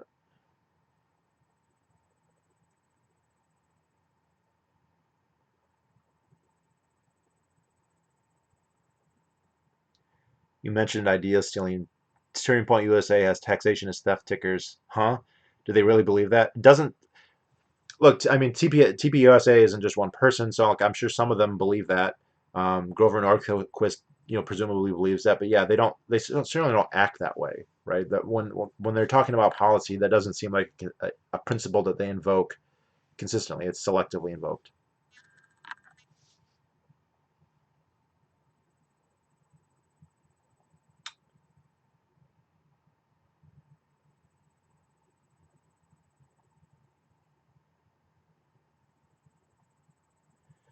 I hate manual restoration. Can you restore fully without doing manual restoration? Absolutely. There's lots of devices, TLC tuggers, DTRs, PUDs. Um, you can build your own device. T-taping is a wonderful method for some people. T-taping, I feel like, is the most unique of them. There's certain people who devices won't work where T-taping will. It has its own problems to go with it. DTR is probably the most popular. TLC is probably the second most. Those two are the most popular. I've used both. I like both. I currently use a modified TLC setup. Um, but you can then wear those passively. So I'm doing it right now. I have it on. It's tugging, and no hands. Right. So can you talk about preferences, like if someone's attracted to one race? Oh, what about it? Um, uh, you should be allowed to do that. Yeah, right. You're not obligated to meet anyone. Um, you're not going to flavor what flavor. Yeah.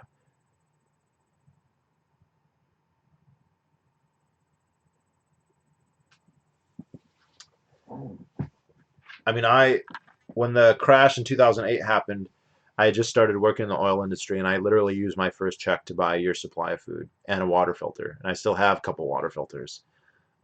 So I'm not going thirsty no matter what.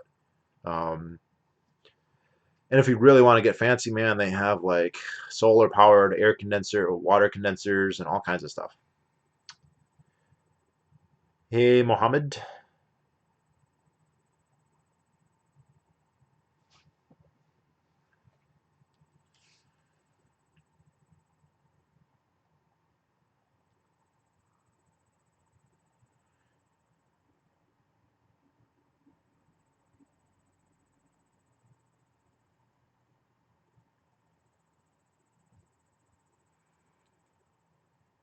Oh my goodness.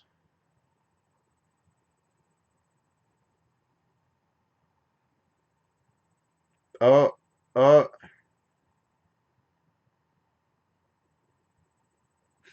So I just got an email from my gym. To all members, patrons, and staff, due to the governor's most recent declaration, we will be temporarily closing effectively today, March 16th. We will be expected reopening on date on March 30th. Ha, no, that's not going to happen, which is just before the governor's date for schools to reopen. None of those are going to happen. We are closing the fitness, retail, sports, blah, blah, blah. We all face a difficult challenge. As of 10 p.m. this evening, all on-site activities, lessons, classes, programs will be canceled. This should have happened last week, but whatever. Um, Announcing virtual services, be safe, blah blah blah. There we go. I was waiting for them to finally get around to it. Um, my jujitsu class, I mean, I stopped going, and again, I don't feel like I'm personally at a huge risk. Looking at the numbers and the age categories, the risk that I'm going to get deathly ill is not that high. It could happen. The risk that I get sick at some point, very high. I think we're all going to catch this eventually. But then just the ethics of this is going to swamp the system, and I don't want to contribute to that. I don't want to get it and swamp it with myself. I don't want to get it and give it to other people who will then spread it to other people that will then spread it to other people, right? And so I started self-isolating a week ago, and my jujitsu class, uh, I mean, first the owner started saying stuff like, "No, it's just the flu," and I want to hope that he was delusional, because there were a lot of people who were saying that, a lot of Republicans, and a lot of people were, that was their take. But he obviously had a pecuniary reason and a financial incentive to stay open, even though there's a clause in our contract that says we still have to pay, which I have no problem doing. I'm happy to pay them. I want them to stay around when this is over. But they said, by last week, they said, okay, what we're going to do is we'll clean the mats after every single class, which is nice. And then at the end of every class, we would all shake hands and do a fist bump. And they said, well, we won't do that. We'll just bow. And I'm like, we're going to spend an hour wrestling with each other. Doesn't matter if we bump hands and bow at the end or not. And uh, I mean, I stopped going, and I think on Saturday, like 4 people went instead of like 20, which would be normal. And they made the right choice. And this morning they canceled everything just before the governor would have canceled them anyway. I've been waiting for my gym to do it. Honestly, I feel guilty as fuck that I'm not going to the gym. I want to work out so fucking bad. You all know I love communal showers, and like, oh, I miss it. And I just decided again last week, I don't. I think the ethical thing to do is to not go, is to self isolate and not go. And I didn't go, and I feel better now that they're closed, because it's out of my hands. But there we go. Okay, let's see. Do you think that governments worldwide are truly lacking now because of Corona? So that's a real reason to do it, but there are real other reasons they would want to do it. So it's possible here that question assumes that it's either or when it could very well be both, right? Because I'm sure lots of governments have things they would love to do and love to be able to do and use this as cover, and they're going to do it. But that doesn't mean that it's not a real like epidemic, because I think that it is, right? I'm not ready to assume this is all a giant hoax. Much as I want to distrust them, I think that it's real. And but they will, if they can, and they probably will be able to abuse this to some degree of horror. And every state will be different in how they do it. China is going to do all kinds of shit, right? Is Iceland going to do all kinds of shit? Probably not. I was talking to one of my friends in Iceland, and they're pretty much locked down as well. But I don't think the Icelandic state's going to go around and off all the people that it hates and then say they died of coronavirus, which they are going to do in China, and they're going to do that in Russia. And here, oh my God, I mean, the cops are going to make bank, man. If they start quarantining and say you can't go out without a pass, the black market demand for people who can go shopping or whatever is going to go through the roof. And I don't know. I hope everyone has enough stuff that they don't have to deal with that shit.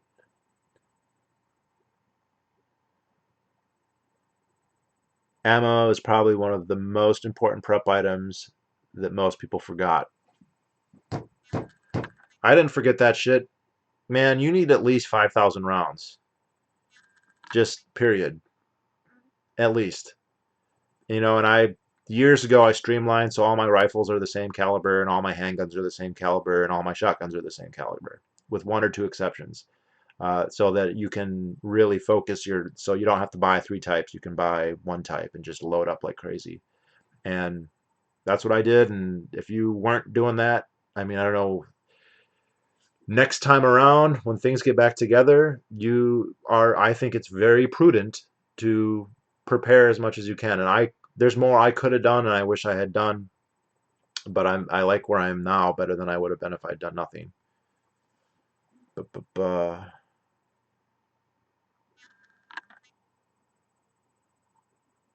I like your video on Montgomery Burns. Did I do a video on Montgomery Burns? My CrossFit gym closed today. I live in Michigan and stopped going a week ago. Yeah. Uh, I mean, I went to every jiu-jitsu class, all of them. I had an unlimited plan. I went to every single one. I never missed. And I didn't go on Saturday. My roommate did go, although he felt guilty. And when he went, there were like three other people, and I said, "Where's Dave?" And he's like, he's not coming. And I know they don't want to close. They actually have a clause in their contract that says something like this, that we still got to pay, which I'm happy to do. This is going to be unprecedented because just almost every business and every renter and blah blah blah. Everyone's like, a lot of my friends, they work at restaurants. All the restaurants have been closed. I don't know if they've even made exceptions for carry out or anything like that. And it's boom, all those people, and they can't go get another job at another restaurant. So this is I think we're all gonna, like, quote unquote, have to come together to some degree and just understand, hey, we're in a different position. And I'm fortunate that, like, financially I'm okay. I'm used to going half the year without working and just saving up for that. And I've done that and I've made that provision so that I'm good. Like, and I know most people aren't like that. You should live low enough below your means that you can save for a time like this. If 80 or 90% of your income is just going by to get you by every month, you try and find a way to cut so that you can save up for when stuff like this happens.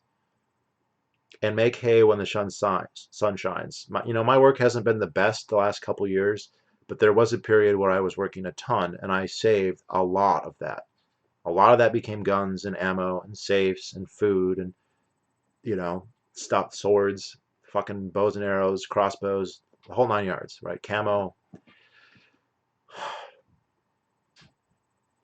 It's good to be prepared. It's your life, and you don't want to have this be in this position where you don't have what it takes to keep it going.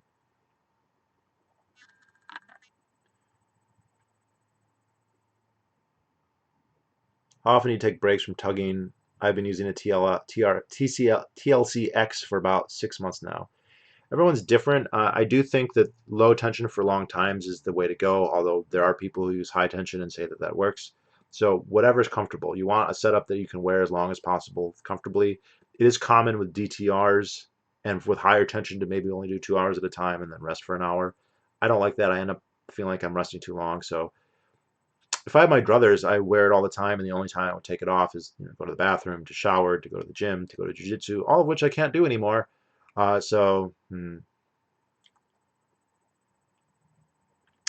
Do you believe the official 3.5 death rate numbers, since mostly only people who are doing pretty bad get tested? Yeah. So the basically we don't have a denominator here, and so I am assuming that way more people have it than we know, because just they are not doing many tests and there's selection bias in the tests. So my guess is that it is lower than that. I don't know how much. I've heard experts say as low as 0.5%. So I think 3.5 is the high end. It's the highest end probably, but it depends on the group. Some of the estimates I'm showing is that people who are over 70, it's 14%, 15%. But people who are under 20, it's like 0.01% or something like that. So I think that is a maximum. I think that it's probably much less than that, but we don't know for sure. It could be 2%. It could be 1% or 1.8. Any of that would be a disaster. 1%, 1% in the United States means 1 million dead probably this year. All right, so that's worse than that's basically the Civil War and World War II in 1 year. And and for perspective, we have 300,000 like lung cancer, so that's World War II every year as well. But it's gonna be very bad. If it's 3%, that's 3 million. 3.5 million. But I do think that's a maximum. I think it will be lower than that.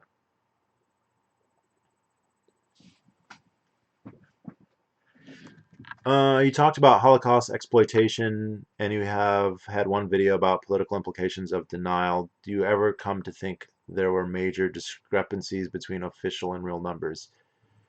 Um, yeah, so a lot of the numbers that are like the 6 million number is just it's way too specific and it's way too entrenched ideologically, and I just think it's highly unlikely. Um, a lot of the like research is suspect because a lot of it's coming from the Soviet Union, and even the Western powers were doing a lot of propaganda. So again, this is not to deny that it wasn't happening, but the exact numbers I think we don't know. It's probably is in the millions. Is it 6 million? I don't know. Um, it's and I don't understand why, because let's say for the sake of argument that it was 4 million. That, in my opinion, that really wouldn't change anything. Hitler would still be just as evil as people say. It's not like every death, like your evil level goes up one more, and the victim level of the Jews goes down. You're still guilty of even one. Could be this, but like I don't understand.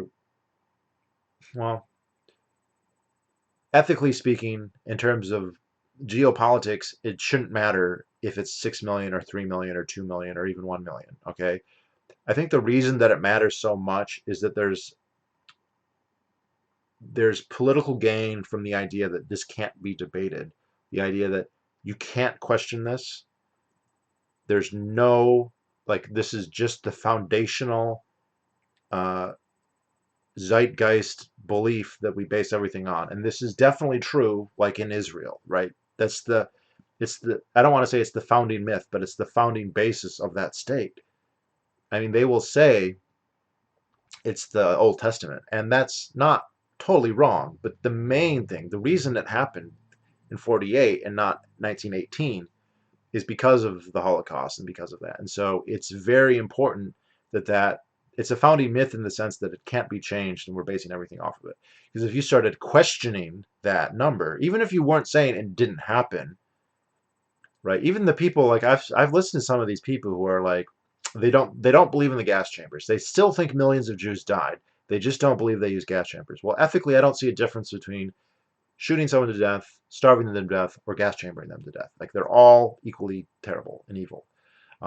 But if you start questioning the narrative, it would be like if somebody came to us and were like, George Washington was actually like, a British spy, or didn't believe those things, or it wasn't written. Some of the signatures weren't even there. it starts like, hey, wait a second, this is what we're all based off of. And as soon as you start saying, well, maybe it was 5.5 million or whatever, then they get nervous, even though, yeah, I don't think that it actually should matter that much. And also, then it's a bludgeon where you can go and attack anyone and be like, oh, you're an anti-Semite because you are even questioning the number, even though the number is clearly just a made up. 6 million is that's not a number. That's not an estimate. It could be more than that for all we know.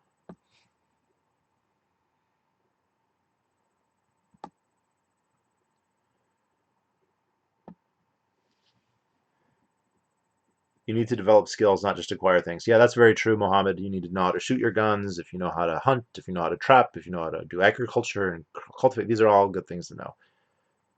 Uh, the one thing you did on Bernie. Don't remember which thing I did on Bernie. Sorry. Yeah, suddenly no one has a suddenly no one has a issue with big pharma, eh? Hey, Secret Communist, good to see you. So I don't know if you know this, Secret Communist. I don't know when you came in. This video is actually addressing the comments you left on my Game Metropolis video.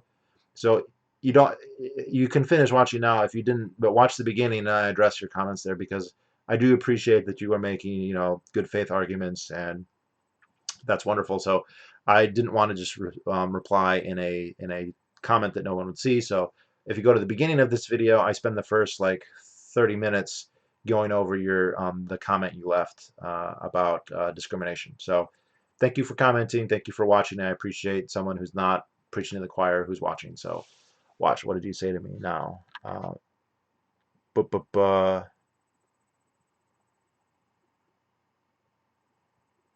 you said you're not going to review Naruto. Does that mean you've already seen it? I've seen like the first 2 or 3 episodes.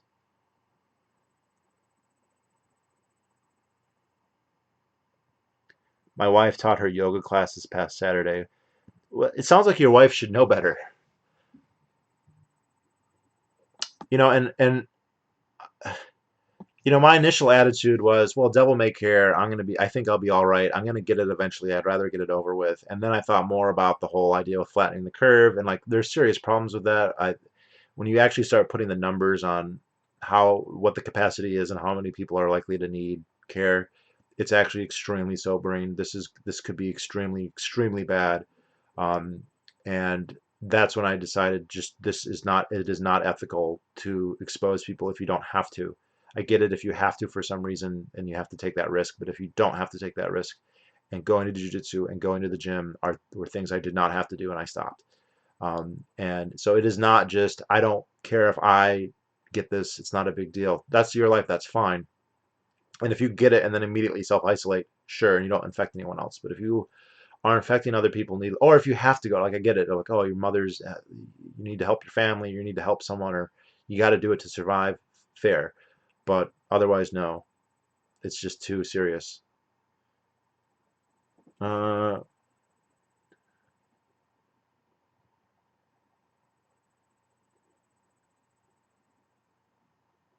Now we can see the effects of ruthless capitalism to action. Many Americans live paycheck to paycheck and will go under because of quarantine. Socialism works. Sorry, all libertarians. I don't know, is this so? Secret commie, is this like funny? Like, because we don't have a free market in this country.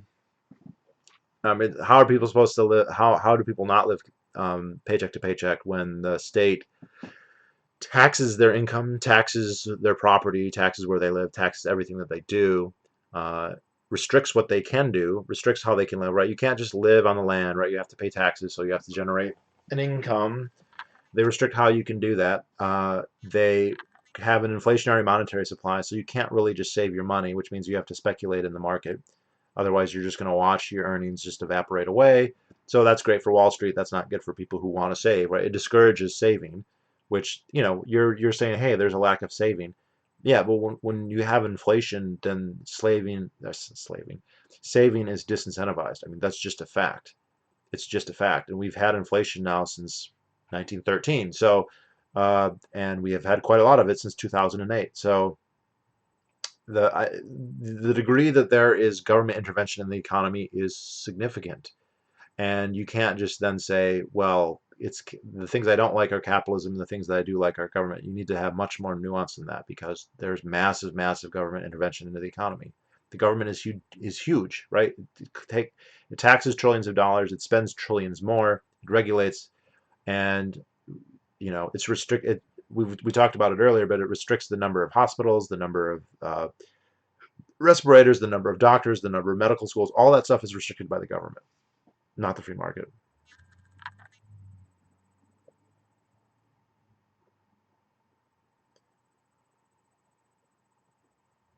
Uh,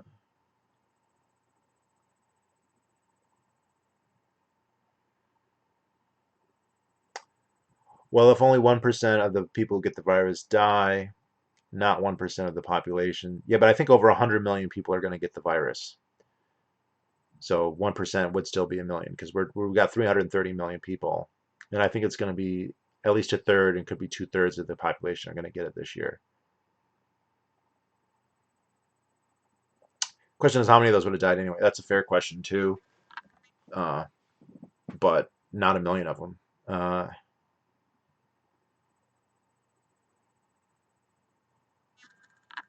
4 million wouldn't change anything except you get banned. Yeah, you do get banned. I've never denied the 6 million. That's the only video I've ever had taken down was on Holocaust denial.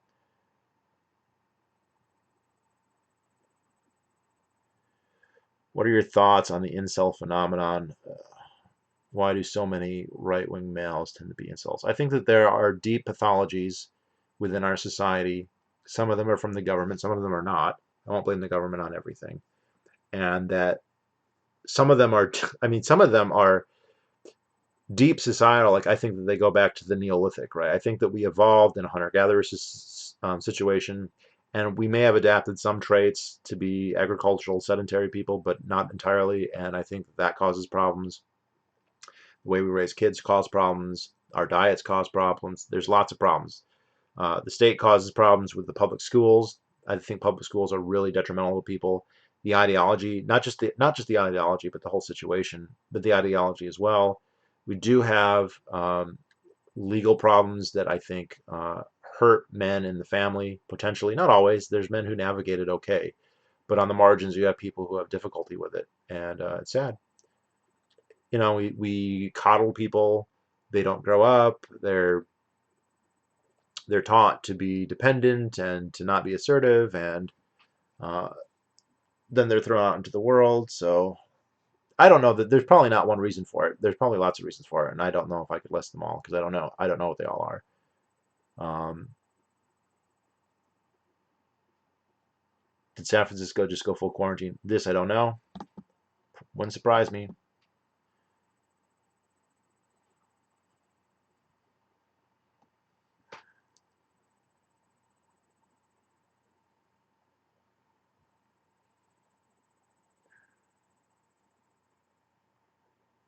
Yeah, government imposes quarantines. People starve. Blame capitalism. Yeah, it's a fair point. Zero packs. Yeah, we don't have enough hospitals. We don't have enough ventilators, but we've had regulatory regulations stopping people from doing them forever. Right? There's people right now who are trying to 3D print respirators, and if they could, I mean, but people knew how to do that 4 or 5 years ago, and they could have been doing that for a profit, except that would be illegal, so they're stopped. You should debate one of my favorite Marxist YouTubers named Vosh. He debated some ANCAP named Stefan Molyneux. Okay, now I know you're a troll. Uh, that's I started to watch that. I started to watch that debate. First of all, I don't like Stefan Molyneux. Everyone knows who's been a follower of the channel knows that I'm no fan of Stefan Molyneux, even though I appreciate some of what he's done. But that debate was so hard to watch. I started listening to it in the shower and turned it off 15 minutes in.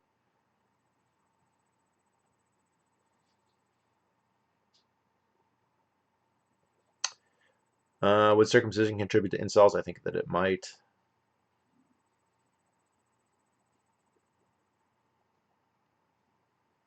Duh, duh, duh. Oh, that video. What tribe is he? Is he the Lakota tribe? really libs are taking over supply. Yeah, and some of them are saying quarantine and also we can confiscate guns, right? So that's going to end well for not many people.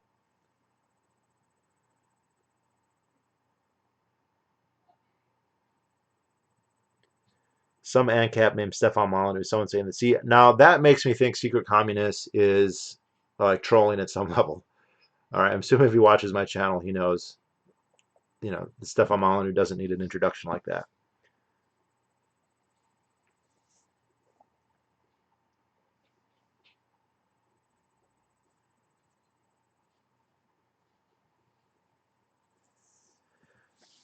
Well, if you just do a search for Lengthyounarther and Stefan Molyneux, I have like 3 or 4 videos of his going back. Gosh, I think they uploaded the first ones in like 2012 or 2013.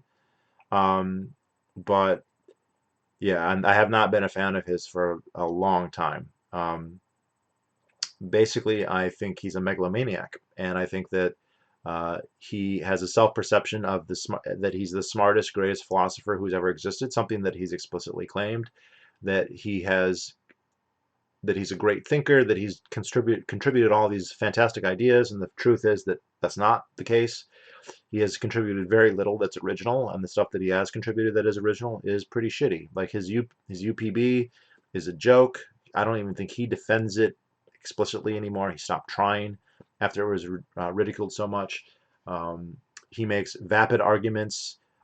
He does non sequiturs. He attacks the personality. One of his favorites is always the question, "Are you were spanked as a child? That's why you disagree with me." He's a sycophant, so when he talks to people who are more famous and more powerful than him, he kisses their feet and sucks their dick. But then when he talks to somebody who's less famous, he just eviscerates them in a personal way, talks over them. Um, I think he's a smart guy. I appreciate that he has, gone out there and become an internet YouTube philosopher. That's a great thing, I guess, to achieve. And I think that politically he was a libertarian. He may still believe that, but then he became an alt-right Donald Trump supporter. I mean, to go and say that you should never support Ron Paul because it's the same as supporting somebody in the Klan, which he made videos about my son, a Klan reformer or something like that. But then he supports Donald Trump means he doesn't really have any principles, and that's really ironic for a guy who says that everything should be based on principles. He's contradicted himself. He's a hypocrite.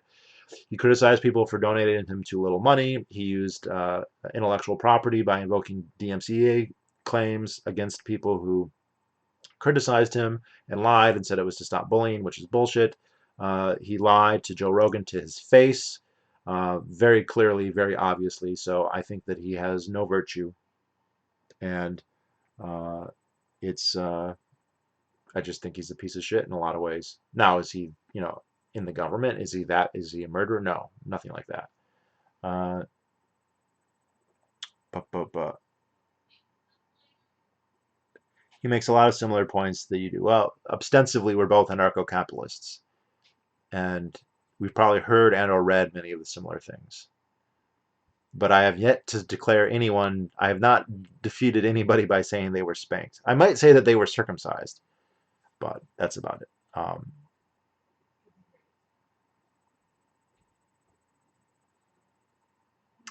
Molyneux literally says his show saves lives in response to his coronavirus coverage. Okay, yeah, it's not something like he would say.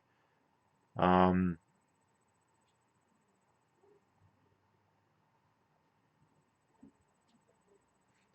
do you feel any appreciation, whether solely aesthetic, emotional, semantic, or sexual, when you watch two beautiful women sharing erotic intimacy? No, the answer to that is definitely not. That's just gross. Um, okay, okay, people. What are your thoughts on pubic hair? That it grows on your pubic region?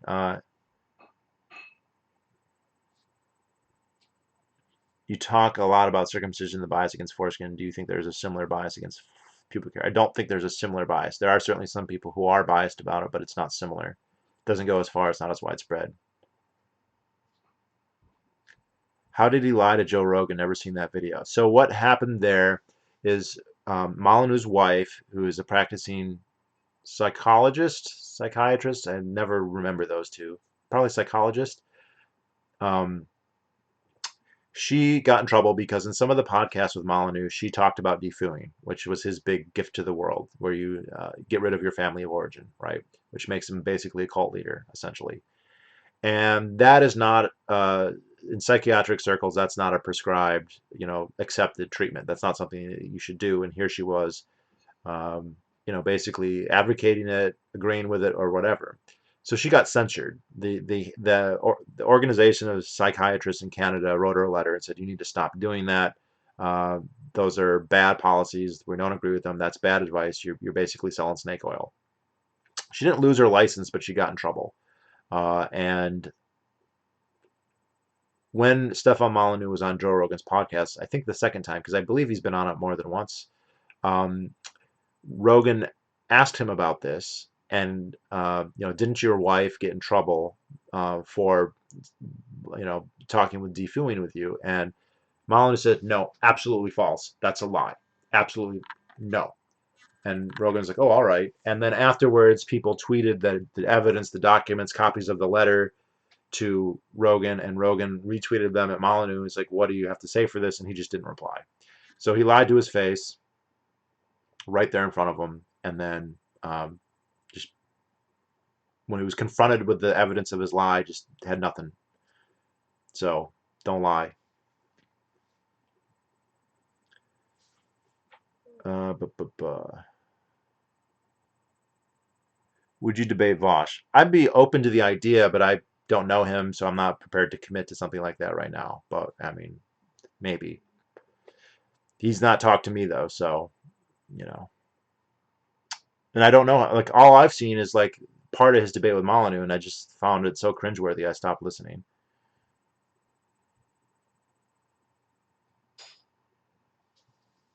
John Davy, these are really weird questions about women. I'm not the person to ask. Uh,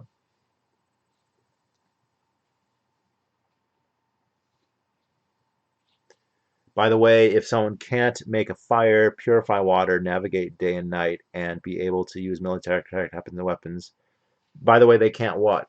You didn't finish your sentence there, Mohammed. Those are all good skills to have, though. Um,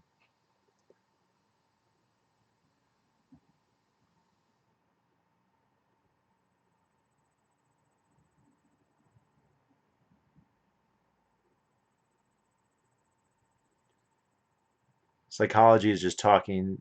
Psychotherapy, you can commit somebody. Oh, okay.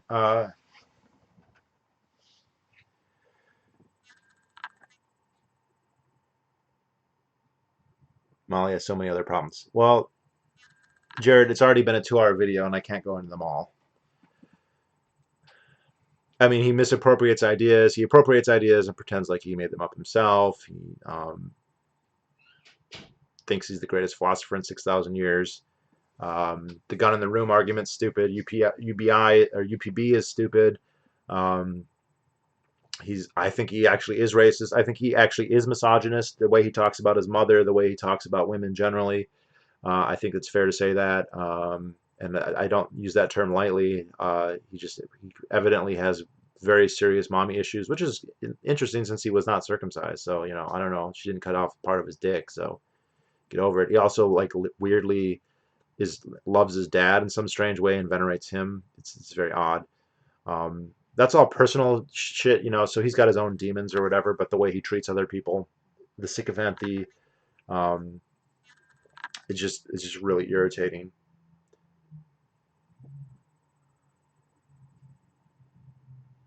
Thanks for your time tonight. Thanks, Luke. It's always a pleasure. Tell your wife to stop going to yoga classes, though. Jesus, she should know better.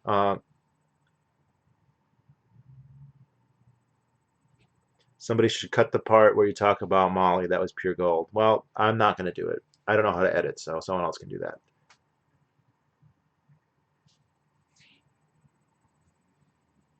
I heard a door. Well, I don't live alone, people, so you can hear stuff in the background.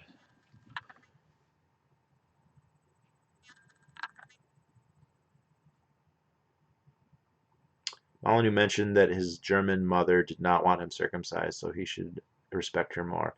I also watched Molyneux get in a circumcision debate with somebody called like the radical hypocrite or something like that, and he just did not do very well.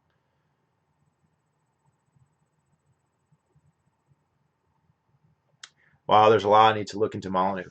So one of Molyneux's great defenses is the amount of content he's produced. It's just extraordinary. He's probably produced upwards of 10,000 hours of content. I don't know if someone can cite me on that, but like between the podcast and the videos, it's probably way more than that actually. And who can who can go and sift through it all, right? And but if you do, it's just full of the weird. I mean, the stuff, the way he psychoanalyzes people who like their fiction, right? So I remember in 2014 or no, 2012 or 2013. This is before I moved to New Hampshire. He did he did a video like reviewing Star Wars, and he said that if you like Lord of the Rings, it's because your mom abused you. What? Well, because the character Galadriel is this powerful, overbearing woman, and she's in the book, and so if she's in the book, that means Tolkien had mommy issues. And if you like the book, even if you like didn't care about the Galadriel part, it's because your mommy like what? He did another one about Harry Potter and how Harry Potter was in a mental institution and how Harry Potter was evil. But it was just so weird and bizarre, and the fact that he would make such far-reaching conclusions based on pure speculation, and he would even like repeatedly qualify. Well, I don't really know what I'm saying. I'm just talking. I'm just talking out of my ass. But anyway, if you like this, you're a horrible person. What?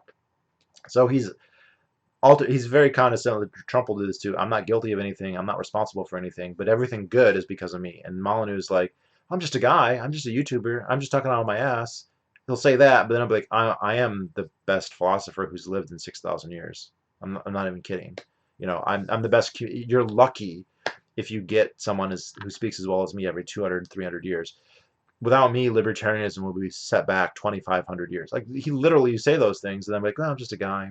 So. Ba, ba, ba.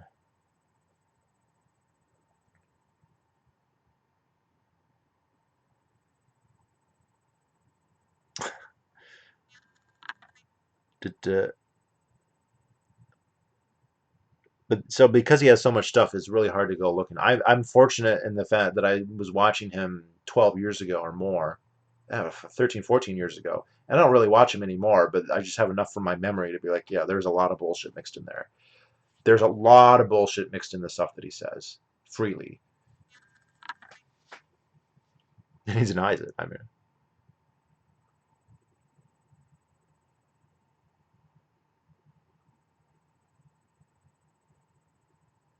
a lot of word salad that I'm not going to read. Do you think that Molly has helped popularize anti-circ? I don't think so. And all the time that I've been an anti-circ person, I've never had one person tell me that Molyneux made them anti-circ. Never ever. So if they're out there, I'd love to meet them. If Molyneux made you anti-circumcision, leave a comment. All 22 of you who are watching. I give him credit for being right on the issue, but I don't know that anyone has changed. I'm sure maybe some people have, right? I mean, there's people who hook, line, and sinker his stuff, and so I assume they would agree with that. But he also doesn't talk about it that much, as far as I can tell. So you could be a convert to him and maybe never hear him talk about that.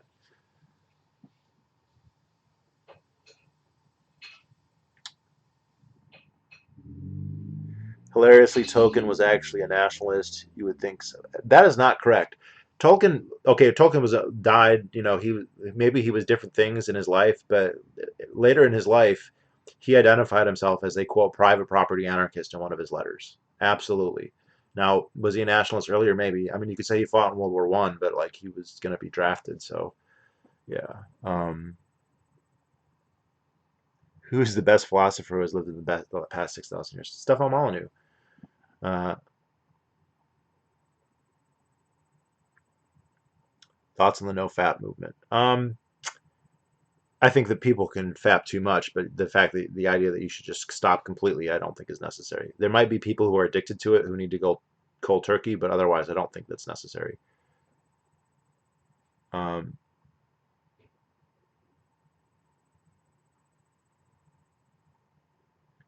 People forget that he used to be a feminist. Yeah, and he used to be against borders. He used to be for open borders. I remember one of the best videos he ever did. He ended the video by saying walls can keep people in. Well, where did that go? And the problem is that he doesn't admit that he changed his mind. It's one thing if he said, well, I read studies, blah, blah, blah. Now I think Mexicans aren't people and they're a K species instead of, well, okay, fine. But he won't say, yeah, I changed my mind and I was wrong before. He basically says, I'm always right.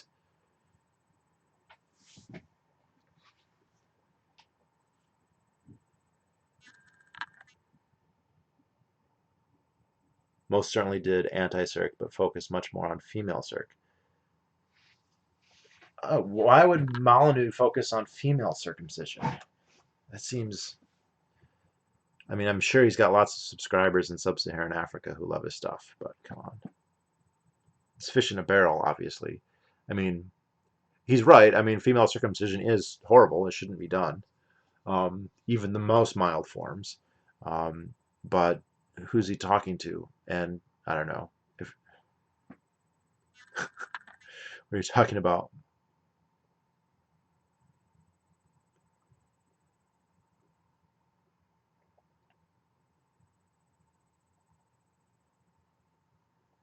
Tolkien was Tolkien described himself as a private property anarchist. I think he was probably heavily influenced by Georgism, uh, would be my guess. But he wasn't a commie, so he wasn't an anarcho-syndicalist. Who's oh?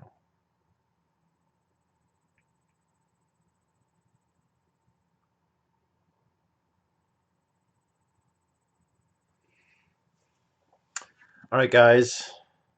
2 hours, 20 minutes is a long time, so I think I'm gonna end the stream here. If you've got any final questions, if you put them up there before I see, probably not though. But like I said, thank you for the questions, uh, Secret Kami. They were good questions, and I appreciate the way that you asked, and so I thought I would answer them. So if you missed the beginning, go back and watch, and I addressed your comments in more detail.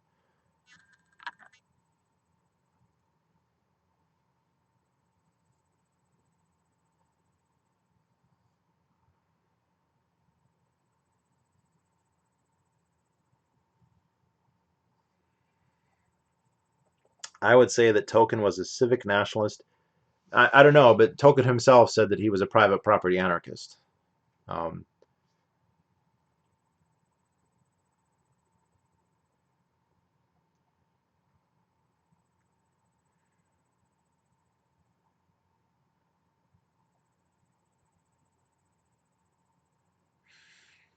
yeah, and let the state run those. There's a big jump to the state's going to do a good job, and we need it to do that. My pleasure, Chico Communist. Thank you for the thoughtful questions. We need more of that out there, so good on you. And I'm curious, since you're watching, how did you even find my channel? Like, what were you what were you on YouTube doing that led you to me? That would be something I'd be interested to hear.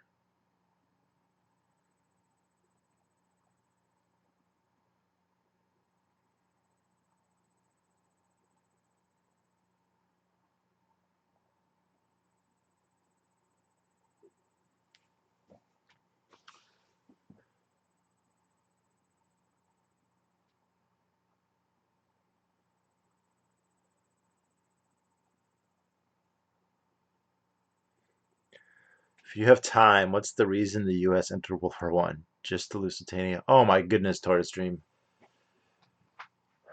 Not just the Lusitania. Combination of the loans.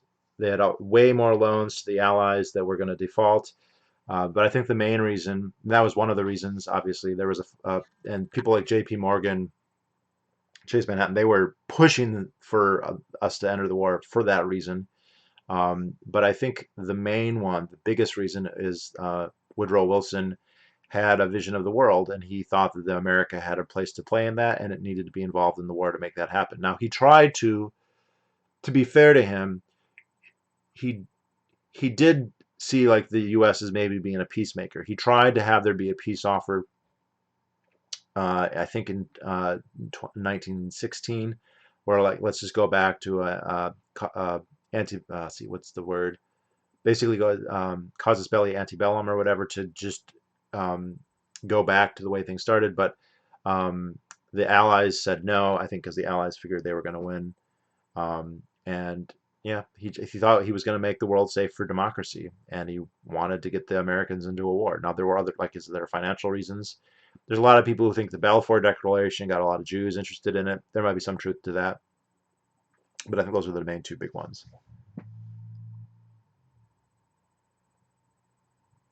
I was watching Sticks and Hammer video, a libertarian YouTuber, and one of your libertarian videos came up in the feed, and I have a good night. Thanks, Secret Commie. That's good to know. I'm always curious how people find. Uh,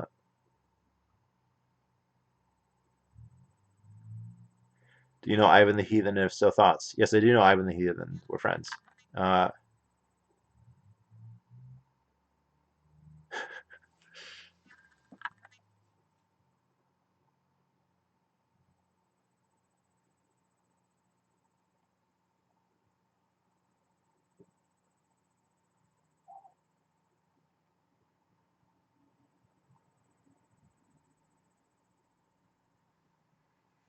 all right, guys. Well, I want to thank everybody for watching. Everyone be safe, self-isolate, be vigilant. There's a lot of going on to pay attention to, and make the best of your isolation if possible. But I think that's going to be it for tonight. So, all right.